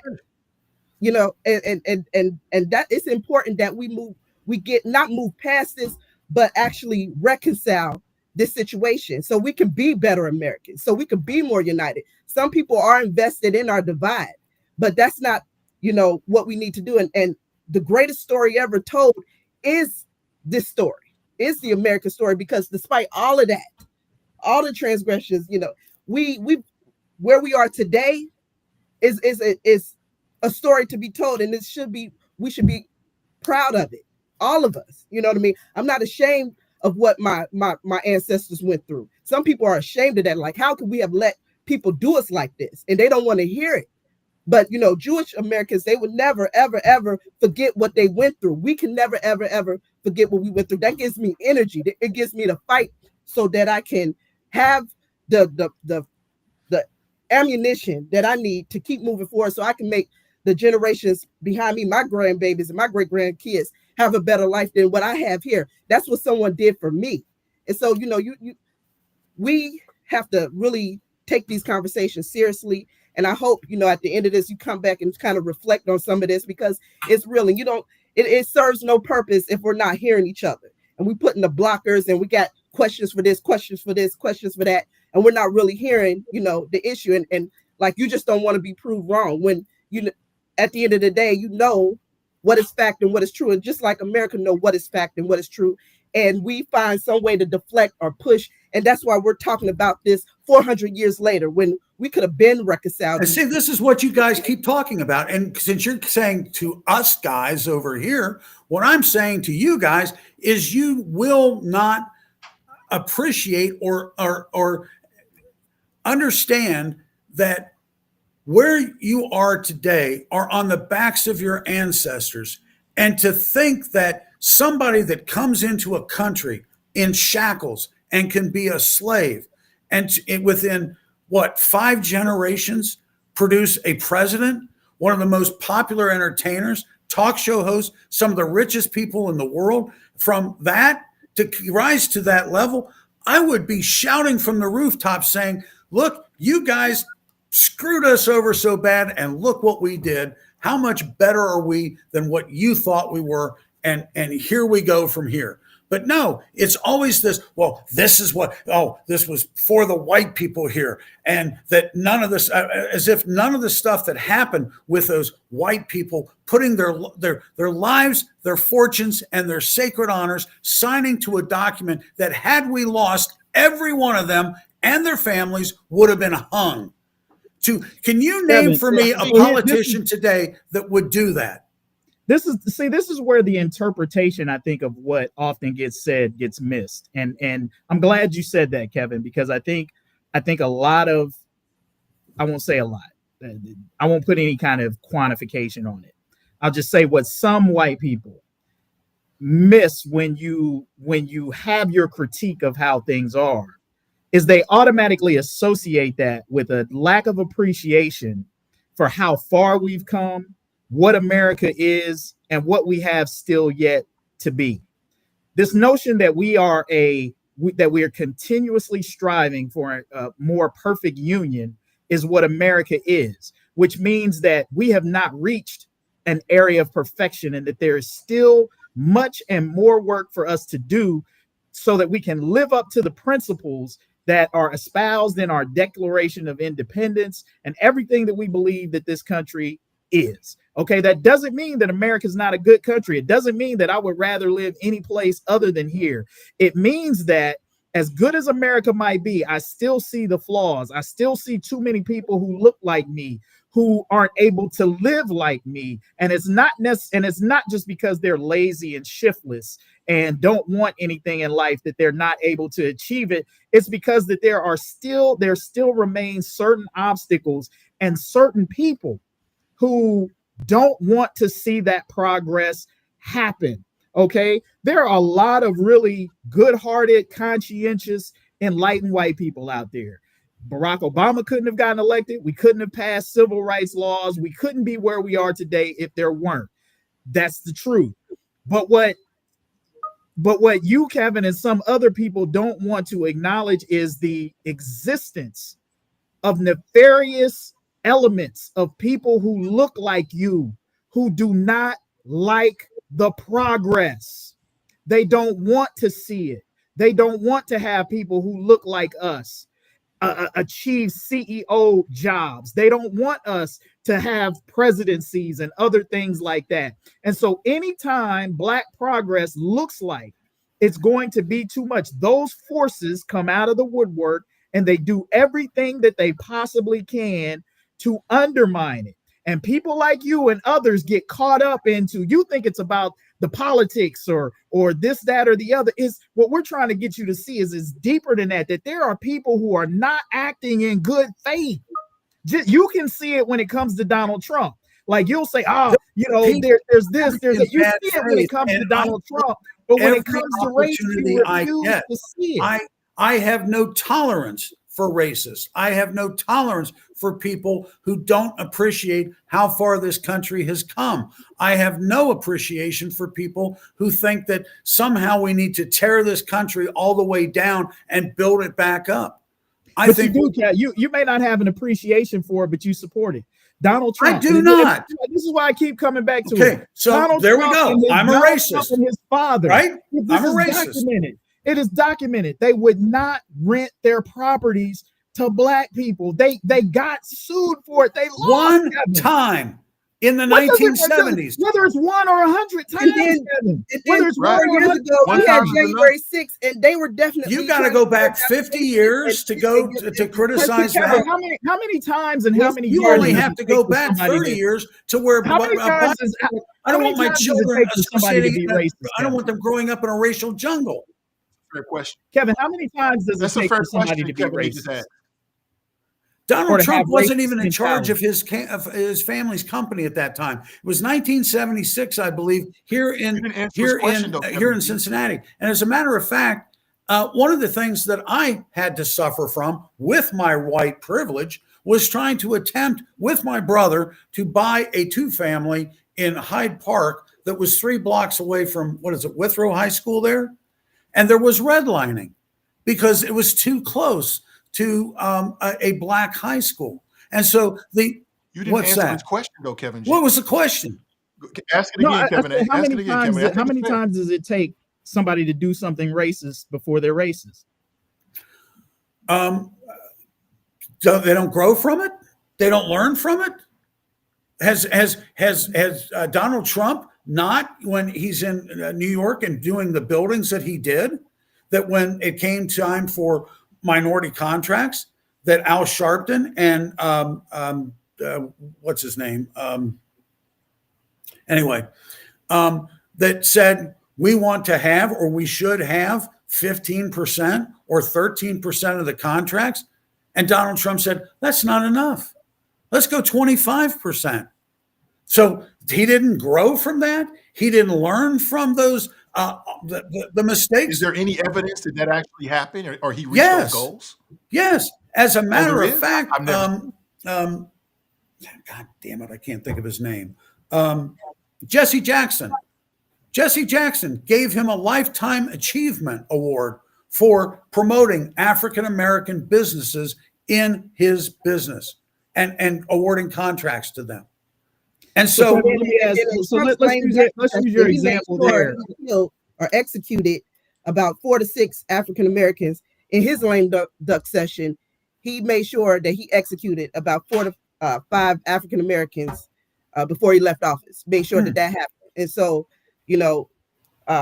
Biden's lame duck session, he wasn't working. Matter of fact, he put a pardon. He commutation wasn't trying to kill everyone in his lame duck session, but He did Trump all the definitely federal death penalties. made sure that people were executed. A bunch of them, and a lot of them were African American. And their stories was questionable. A lot of them, they could have been innocent, and he didn't have to do that. But and so when you look at the crime bill that Joe Biden passed when he was in the Senate that unfairly targeted African Americans, that's not racist. No, listen, it is. When Bill Clinton, when Bill Clinton talking about that for a long time. When Bill Clinton, yes, but you still support him and you voted for him. Did you vote for him? One of the stains on Bill Clinton's legacy was exactly that. One of those things. The crime bill and all of that stuff, and that stuff that we talk about. Hillary Clinton's lying about super predators. That was one of the things that sunk her with black voters. Once again, we're critical of our party. Yeah, and the fact that Hillary Clinton stated, I was back in. Yeah. Hey, look, I was back in public radio at the time, and when all this stuff was happening, I was a vociferous critic of the Clinton administration. But y'all don't Black folks stayed at home black folks stayed at home. But did that stop you from voting for him? For Trump. It stopped a lot. Well, it happened afterward. It happened during his second term, so I had already voted for him. But it stopped a lot of people from voting for Hillary Clinton. Yes, it did. Part of the reason why a lot of black people didn't vote for Hillary Clinton against Trump was the crime bill. We heard it over and over again. And my justification was, that was back then, and Trump was a bigger threat, and we got to think about the Supreme Court. But a lot of black people said, nah, I can't get over it. So it happened. So the crime bill that was passed was prior to his second term. So what you're admitting is that you didn't do your homework about Bill Clinton, but you voted for him anyway. Oh, I did my homework, but I felt like he was a better alternative than Bob Dole. Okay, I got it. Yeah. All right. Yeah, that's how I felt about Hillary Clinton. I felt like, you know what? She is far from a perfect candidate. But I'm looking at the type of policies. I'm looking at the Supreme Court, And I heard people, I tried to stop people from thinking that way, but people are going to think the way they're going to think. And a lot of people could not get over that. The video of her saying, we got to bring them to heel, got played over and over and over again on my timeline. There were a lot, there was a percentage of black people that did not vote for her and would never vote for her because of that. Hey, let me throw another fact out to you as far as Bill and Hillary Clinton is concerned. You know, back in 1958, when Little Rock, Arkansas was being blocked by Clinton's mentor, Orville Faubus, and the federal the federal government and the federal troops under Eisenhower went down there to desegregate that school. And then the federal government took over the Little Rock, Arkansas school district in order to, until they proved that they had desegregated their schools. Do you know when those schools were actually desegregated? Never. It was only until about 10 years ago. So our school. So I don't believe it. Again, our schools are more segregated. Nathan, for God's sake, please do your homework, please. I did my homework. The school systems are just as segregated now as they were back then. Those are facts. Do your homework. And they are segregated. Why?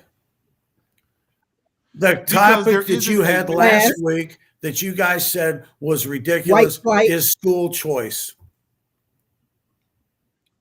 No, Nicole just told you. White flight in class. Black people move in, white people move out. You know what I'm saying? That's what Kevin, see, this is the thing. Here we go. Race card. Boom. Race card. Boom. Look, Kevin, here's what I can't tolerate is sort of this reality about what happens. The demographic data, white flight is a documented thing. It's not anything that we're making up. So you're always big on the stats and the numbers and looking at it. This has been documented. This has been reported. And we know for a fact that there's a tipping point in communities that when neighborhoods become too diverse, 30%, white people move to less diverse places. That's documented. It's documented. It happens. It's a phenomenon. It's a phenomenon. And so we cannot argue with that. I wanted to go back to the point that you made about Donald Trump and him saying that there wasn't enough minority contracts. My question is why does it take Al Sharpton having to raise hell before you get an increase in minority contracts? If Donald Trump can say after Al Sharpton raises hell, it's not enough. No. You don't think it wasn't Al Sharpton raising hell? It was the discussion being done in other parts of the construction industry and how Jesse Jackson would go in to companies and threaten them with lawsuits if they didn't diversify. And then what would happen is they would pay him off and he would go away and they wouldn't diversify. Trump took this to the extent of actually implementing it. It didn't because somebody was suing him. It wasn't because he had not done it before this phenomenon. It hadn't. I guess my point is that this wasn't happening before the phenomenon. Whether Jesse Jackson was getting paid off or not, he saw that the fact that that contracts were not going to minorities in the construction industry. And so regardless of what he did, whether he lined himself in his pockets, he saw a real issue that he raised. And my point is that people who worked in that industry looked around and saw that there were no black people. I say this all the time to my white friends. If you work in a workplace and you look around and there are no black people, or they're just like one or two there, do you ever ask yourself, why? Why is there no diversity in my workplace? Do you just assume that no diversity candidates are interested, or are we all not qualified? Why is that the case? Like white folks never look around and ask themselves, why is everything so white? Because, and this goes back to what I'm saying about the origin of our country, because it's always been so white. It's not new to you. You're blind to it. It doesn't even occur to you that there's anything wrong with all white. But you do recognize when color starts showing up.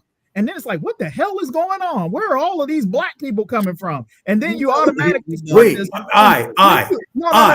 you. I'm speaking in general. Okay. I'm speaking in generalizations, Kevin. I'm speaking in generalizations. And then white people want to recognize when all of a sudden black folks start showing up, and then they assume that it's some kind of diversity initiative, and that's the only reason why you're there. When there's so you question when black people start showing up, but you never question when they're not there. And that's what I'm trying to say about the blind spot. You don't recognize what you benefit from. It never even occurs to you to question in an all-white environment why there's no color there, does it? I mean, be honest for a second, Kevin. Kevin, you know, the way they ascend, like they can have a record. Let me go back. Diversity outside of us, Kevin, do you encounter on a daily basis? Just outside of doing hot mic, like how many people of color are actually a part of your daily interactions? Not very many, but how many white people are part of your interaction on every day? There's nowhere I go that I don't see a white person and don't deal. Never. Are you talking about on the workplace or out in public? About period. No matter where out in public. Personal, friendly interactions, work interactions, social interactions. If I'm out, I always have to deal with white people. I can never say that I go through a day where that's not something that I have to deal with. Never happened. Wanted to.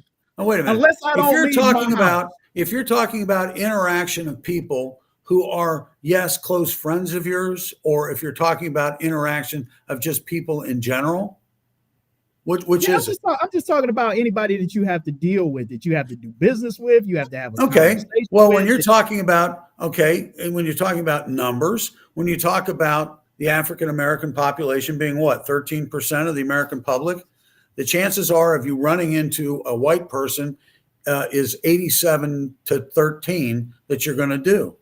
And depending upon where you live, that could be even higher. But living near a university, I interact with probably 37 different countries every time I go to the grocery store. I deal with all races and creeds there. And so it's not like I'm in an isolated island of white island that I don't do that. And I don't avoid it. As a matter of fact, I owned a company at one point in the early 90s that was 70% the clientele was African American. And as a matter of fact, one of my best clients, I wondered what he did with the products that he bought. And I'm going to ask you right off the bat, have you guys ever been to an after hours joint? Mm-hmm. You have? Okay. Yeah. Mm-hmm. All right. Of course. Familiar with the one on Hackberry? Yeah. Hackberry. Over there in East Walnut Hills. You familiar with the one that was back in the 90s? There was one on Liberty Street. There was one on Liberty Street. And then there was another one over off of Martin Luther King Drive in a little subsection over there. And what was it? The one on Hackberry? What was it? It was just the after hours joint. The only guy that I'm just going to ask my uncle. I grew up on the guy that operated the guy that operated it was a guy by the name of Ed. I don't know what his last name is off the top of my head, but we're going back to 1991 through 1996. Yeah. Okay. Yeah, they were still alive back then. So yeah, it was I can tell you that it was an interesting invite. When I actually walked in there, and it's kind of a funny story. He told me to come on over and said, just come up to the door, knock, and the guy that manages the door will let you in. Well, it was store closed at 2:30 in the morning. We cleaned up and got shelves restocked and left about 3:30 in the morning. I went over there, knocked on the door, and this kid opens the door. Unbelievable look of shock on his face, slammed the door. I heard footsteps going up the stairs, down the stairs, and everything. Ed comes to the door. Ed was probably about 6'4" and had one of those barrel laughs. And he started laughing his ass off. And he goes, I forgot to tell my nephew that you were coming. And I walked into the apartment. It was a 1-bedroom apartment, living room, bedroom, and a kitchen where served food and alcohol and whatever. And when I walked in, you could have heard a pin drop on that shag carpet because that's how old that apartment was. I was the only white face in the place. And I thought it was pretty funny. I got a kick out of it. And What? You Oh were yeah, police. because Yeah. I've You always. knew that, right? You knew that. Oh yeah. Well, Yeah. I have from the time I was in college. I always looked 4 or 5 years more years older than what I was, and everywhere I went, everybody always thought I was a police officer. Every time, no matter where I went, and I became a joke with me. And I remember being down in Little Rock, Arkansas, and we were going to a casino over in Mississippi, and we were coming back, and we pulled into this gas station, and this guy was like, white knuckle, I'm out of gas and I got to go here, but look at all the blacks that are here. And I said, for God's sake, I mean, what the hell are you afraid of? I mean, because they're black? I got out of the car and the parking lot cleared out. I mean, it was, I thought, there you go. Here I go again. So that sounds like white power. Yeah, you know what I'm saying? Because well, I don't know if it's white power. I think you feel that. I mean, you're chuckling about it, but it's just like you're not afraid because most of these people are probably going to think you're the police. No, because everybody is human. I didn't avoid going to an after hours club. It's kind of like that privilege. But Kevin, you got to recognize you might be a rare exception. I believe I am. In a conservative place like Cincinnati. Look, let's just be, and I know I deal with enough. I've dealt with and deal with enough white people every day, and many who are really comfortable enough to have some honest conversations, who will share, some of their fears, some of them based in stereotypes, some of them based in ignorance that they have about people of color. I used to work with a white reporter who had to cover the Baptist ministers conference when it was in Cincinnati. This is like 10, 15 years ago. And she had to go cover it. She was the religious reporter. And she went. And when she came back from covering it, we had a conversation, and she confessed to me that she was nervous about going over there because she was the only white woman there. And she was like, they treated me really nice. I was surprised. And I just had to tell her, and I appreciate it, but I just had to tell her, I'm like, well, how did you think they were going to treat you? Like, what did you think? They were going to like joke on you or throw you up against the wall, do something? Like, what did you expect? Like, these are ministers, like these are black ministers, like religious people. Like, why would you expect to be treated with anything other than the respect that I would have gotten if I had gone in there? But she had it in her mind, whatever this stereotype was that she had, not about ministers, but just about black people in general, and in such a large number. And I can't tell you how many places I've gone into where I'm the only black person in a sea of white people. And I'm just used to it. I don't conduct myself any differently. I fall in there. I fall in there. Some people speak, but I've also been in a situation where I've been the only black person, and not a single white person in that room has come up to introduce themselves, say hello, or make me feel comfortable. I can guarantee you that anytime a white person falls into a situation where they may be the only one there, black people, I've seen it. They will move heaven and earth to try to welcome that person, make them feel comfortable. They're not going to just let the lone white person stand there and never be acknowledged. Not some of those nights that I went over there. I had to initiate the conversation myself, which was interesting. But again, a lot of people wouldn't even do that. Kevin, if you talk about a unique individual, I would say that somebody that would take Saturday mornings when he's in college over his junior year and head over to Millvale to tutor some students that live there, and to be told that I'm trying to white up their children, and had to argue with them the effects or the qualities of having an education to improve somebody's life. That's interesting. I think it was kind of interesting as a football player for Xavier University in my junior year, spring practice. We had a kid on the team from Dallas, Texas. This guy was fast as lightning, but he couldn't catch a beach ball if he had to. And so after practice during the spring training, we'd go after practice, and I'd throw the football to him. I wasn't a quarterback, but I could throw the ball badly, and so then he would have to try to catch it. And we worked on his hand coordination skills to the point where when we picked it up in summer camp in fall of 73, he actually made his way to the starting lineup. And then, as I understand, after he graduated that year, went on down to Dallas and was actually part of the Dallas Cowboys practice squad. So, yeah, I mean, I don't know what that does as far as I always thought of it in terms of normal. It's a teammate that's struggling. It's a need where kids need to be educated, and whatever obstacles I had to overcome. And by the way, being a hungry individual and basically eating enough for two people all the time, practicing after practice, and the cafeteria would close and we wouldn't be able to eat, that created some problems. And so, yeah. So in your story, Kevin, were you nervous when you walked into that room? And it was full No, of black not at people? all. Because So Ed let me give you a scenario. Ed Could you invited imagine- me, and I figured he Right. wouldn't invite me if it wasn't a welcoming facility. And I will tell But you, you also knew you were a go white ahead. man. But you also realize you're a white man and what that means in terms of justice. So, for instance, you didn't feel uncomfortable in that situation. But let's say you were accused of a crime and you had to go to court. But everybody in the courtroom, the judge, the bailiffs, all of the people inside the courtroom were all white.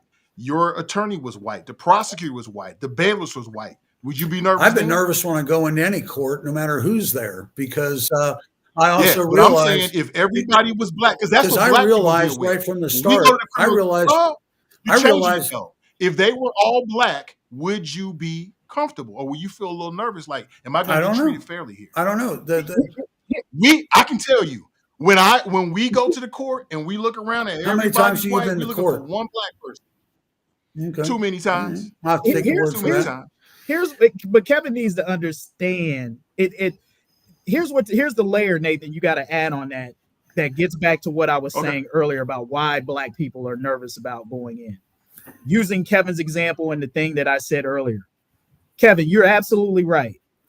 You can see people as human and like yourself when you interact with them, when you have an opportunity to get to know them, to be around them, and you say, "Oh, these people are just like me." You know, I have nothing to fear about them or think anything because they're just like me, and I know this because I hang around, and I would expect nothing less. You know, you didn't think your friend that you knew who invited you would invite you to a environment that would be shady because you knew him on a human level, and you knew. Well, I guess it likely was he- shady because it was illegal, but yeah. Well, Okay. but you know what I mean. In a Can situation you guys hang where on a second? you felt Hang on threatened. 1 second. I got to go to the bathroom. Okay. All right. All right. All right. Actually, I was going to close up. Kevin, you want to close All up real right. quick with us? All You right. got Yeah, time for that? but I guess All to right. make a long story short in that is that my point that there are so many white Americans who don't know, don't hang around, don't have to be around black people, that they don't know us. And so their ability to see us just like themselves is not there because a lot of what they see of black people is what they see in media, on the news and movies. And we all know, and you certainly notice if you're black, That's is negative. not the best representation of who we are all the time, and certainly not an accurate Well, representation. guys, I wish I could wave a magic wand and make myself benevolent dictator, because a lot of the things that we talk about would be fixed. And one of the things that always has irritated me is the fact that people prejudge no matter what. I can't tell you the number of times in business I've been told, you don't want to deal with this guy or this woman or whoever because they're a jerk and so on. And the first thing I want to do is pick up the phone or go meet that person because I want to form my own opinion. Mhm. And I've been shocked many of the times that has happened. I will put myself in damn near any position like this where it may not be what I would refer to as well, I guess it's somewhat of a friendly environment, but the fact that I won't shy away from a debate, I won't shy away from expressing my viewpoint, and I don't think you'll ever walk away from a conversation with me and say, God, I wonder what he thinks about that. So I will extend, I will put myself in a position almost on purpose where it's not comfortable, simply because I want to learn something. I want to gain something from that. And every time I've done that, and unfortunately, I hope it never happens.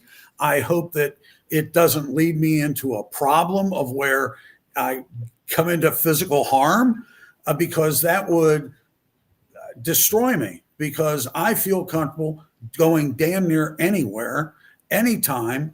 And because A, I think I can handle myself, and B, I think people are basically decent, and that a looking somebody in the eye, a smile, a conversation disarms most situations. So yeah, I mean, I wish I could wave the magic wand and everybody would do that. But unfortunately, you guys haven't elected me benevolent dictator yet. Well, we've got No, Trump. it's not He's our happening. benevolent dictator. Maybe he can. Well, there you go. He's benevolent. So there you go. We agree on one thing. Malevolent. You mean malevolent? Yeah, you're right, Malevolent. Nathan. This brings me back to Malevolent. what we were talking about with Jimmy Carter, And this is and just the type of man that he was, the humanitarian, just his humanity, and how he went out his way to reach out to people of color. Just a farmer from Plains, Georgia. He was the minority in his small little town, and he embraced the African American community all throughout his life. And I think that's a type of growth, even reaching to someone that's just from a farm to reach the level of president, is astounding. But he never forgot where he came from, and he never abandoned his care and love for people all around the world, not just here, but all around the world. And I think we can grow and learn a lot from his story. And I would wish that more, white people would move like he moved and reach out and try to learn and have more discussions like this. I think that only makes us better as a country, as Americans, at the end of the day, because we have to be more united. And these conversations are important. And I hope that at the end of the day, we learn from each other instead of work toward dividing and working against each other, because we're all doomed if we don't come together. Yeah. And I'd like to say I want to give Kevin some credit before we roll out. And here's By the way, let me say something real quick, because I think that the comment will disappear here. Apparently, Kevin Loudit. Apparently, I was somebody that I met there at the After Hours joint in the 90s. So a little shout out to him.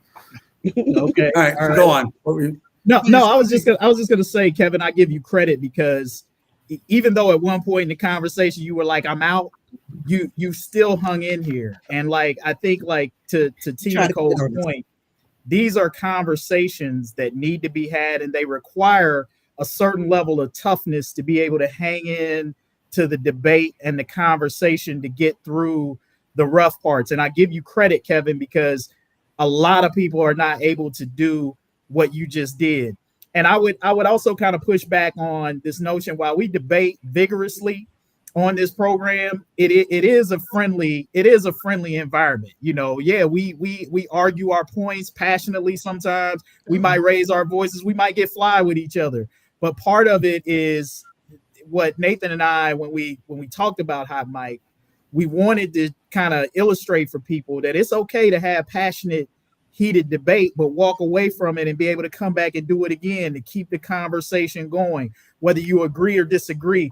Like, keeping the conversation going is a big part of it. And it's okay if it gets heated and you get passionate about your point, and we are going to argue, and it ain't going to always look nice. But at the end of the day, I'm always going to leave Hot Mic with a smile. I'm never going to leave Hot Mic mad at Kevin Gordon or T.Nicole or Nathan or anybody else. It's not about that. It's about generating thought, perspective, trying to see things differently than we see it. And to T.Nicole's point, Kevin, I learned it may not seem like it. I learned a lot from you. I listen to the things that you say, and I think on them, and it helps me think about my perspective and how I want to move forward. And that's all you can ask of anybody in these types of environments. So I wanted to tip my cap to you and say, I appreciate, your willingness to hang in there, 4-on-1, 3-on-1, you hold your own, whether I agree with you or not. And I appreciate what you bring to the conversation. So I just wanted that to be said. I ain't No, kissing your ass. I know. I'm glad You you're hate here. me. That's it. I know. I ain't You've kissing hated your me ass back like from that. the waif days. Yeah, You already know it. exactly. You are my. But only thing I would say, he's 100% on. Great flows. I can't add anything to it. But yeah, I mean, that's what it is. I mean, it's like what I found out in a recent conversation is that Kevin's environment was like mine growing up. Like, my people used to argue. You know, used to watch 60 Minutes. My uncle would argue with my grandfather. My grandfather would argue with my grandmother. They'd be talking politics and firing their eyes, but that's just the passion of people who are intelligent sharing ideas. You know, they would get a pot of greens and it's all over. And then maybe it would come back to the conversation. So it's the same spirit with this.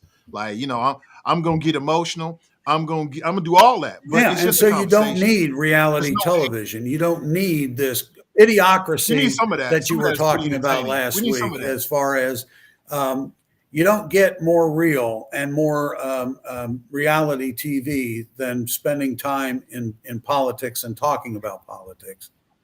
Yeah.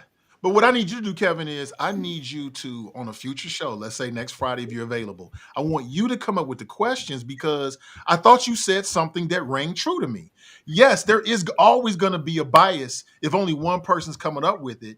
And so I'm interested to see what type of the conversations we could have if you or people that have a different political sort of viewpoint, Well, determine again, that. And also one more thing. I want you to reach into your friends and I want you to bring them on the show. You know what I'm saying? Some of your friends in KRC, bring them on here. I want to do a show where me and Kevin are outnumbered. I want to get 3 conservatives on and let's go at it. All right. That's the spirit of it. Let's do that. Okay. well, I will say that there's an awful lot of times when a lot of so-called conservatives, how should I say, know the talking points, but they don't have the knowledge to back it up.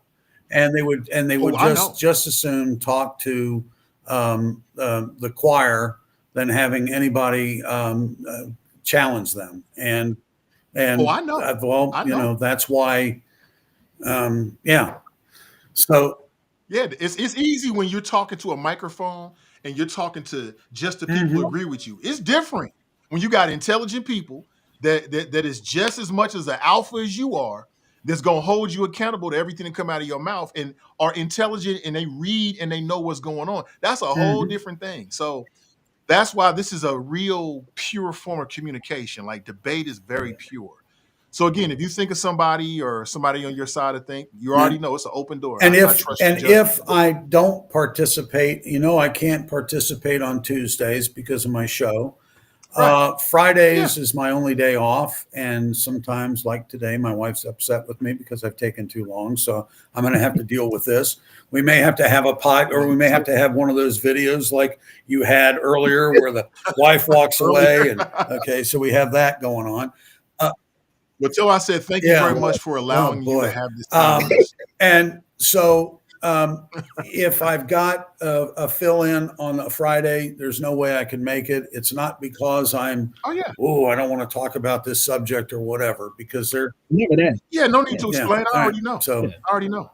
Hey, your presence is missed when you're not here, Kevin. I mean, I don't say that jokingly. I mean, the debates are good and necessary debates. And to Nathan's point, look, singing to the choir isn't getting us where we need to be in communities or in the country. We've got to learn to be able to stand up with and have discussions with people who think differently than we do, who have different experiences in life, who see the world a little bit differently than we might see it, and try to learn from that, try to understand. Like, I need to understand why you see things the way that you do, because that helps me be more than just angry that, you hold a certain position, because sometimes there are real good explanations for why people hold the beliefs that they have. My brother Phil, quit calling him a fake Republican. What's that? Don't stop doing that. We need that. That's one of my favorite. And before we do go, brother Phil Heimlich, quit calling him a fake Republican. We ain't got to go all into that. I'm just saying, don't bully him. Before we get out of here, I want to apologize for telling you to shut up earlier, Kevin G. Or Kevin A. That was not appropriate. And I never want to be that guy that when he walks into a room, you feel like somebody just left. So if you know what I mean. Somebody joked in the comments. I thought it was pretty funny when that happened. They were likening you and I to Skip Bayless and Shannon Sharp, and I think somebody made the comment, told me to put my glasses back on. I don't think I took my glasses off, but I did get it. I did. I can't remember who made that comment, but whoever made that comment in the chat, hats off to you. I was tickled by that. I didn't get a chance to address it in the moment because I think we were deep into the conversation, but I did see it and I thought it was very funny. I thought it was funny. Oh, look at us. We all smiling. Group hug. And Kevin done, he done it. Apologize to Kevin. Hug. It's great. Group hug. Energy, what it does. Oh, absolutely. And Nicole, Hey, listen, and T.Nicole is sitting there thinking, gosh, I wish I could meet a guy like that.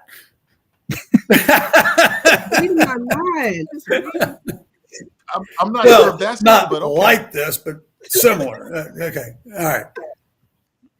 Listen, I value each and every one of you. I really do. Like, you could be doing a whole bunch of stuff on a Friday, but you're here with us. I really appreciate you. To the audience, please share this, lift us up, follow us on YouTube. That's going to be so essential in the years to come forward. I'm not too confident on the future of Facebook right now, but we're on YouTube at Hot Mic Podcast HQ.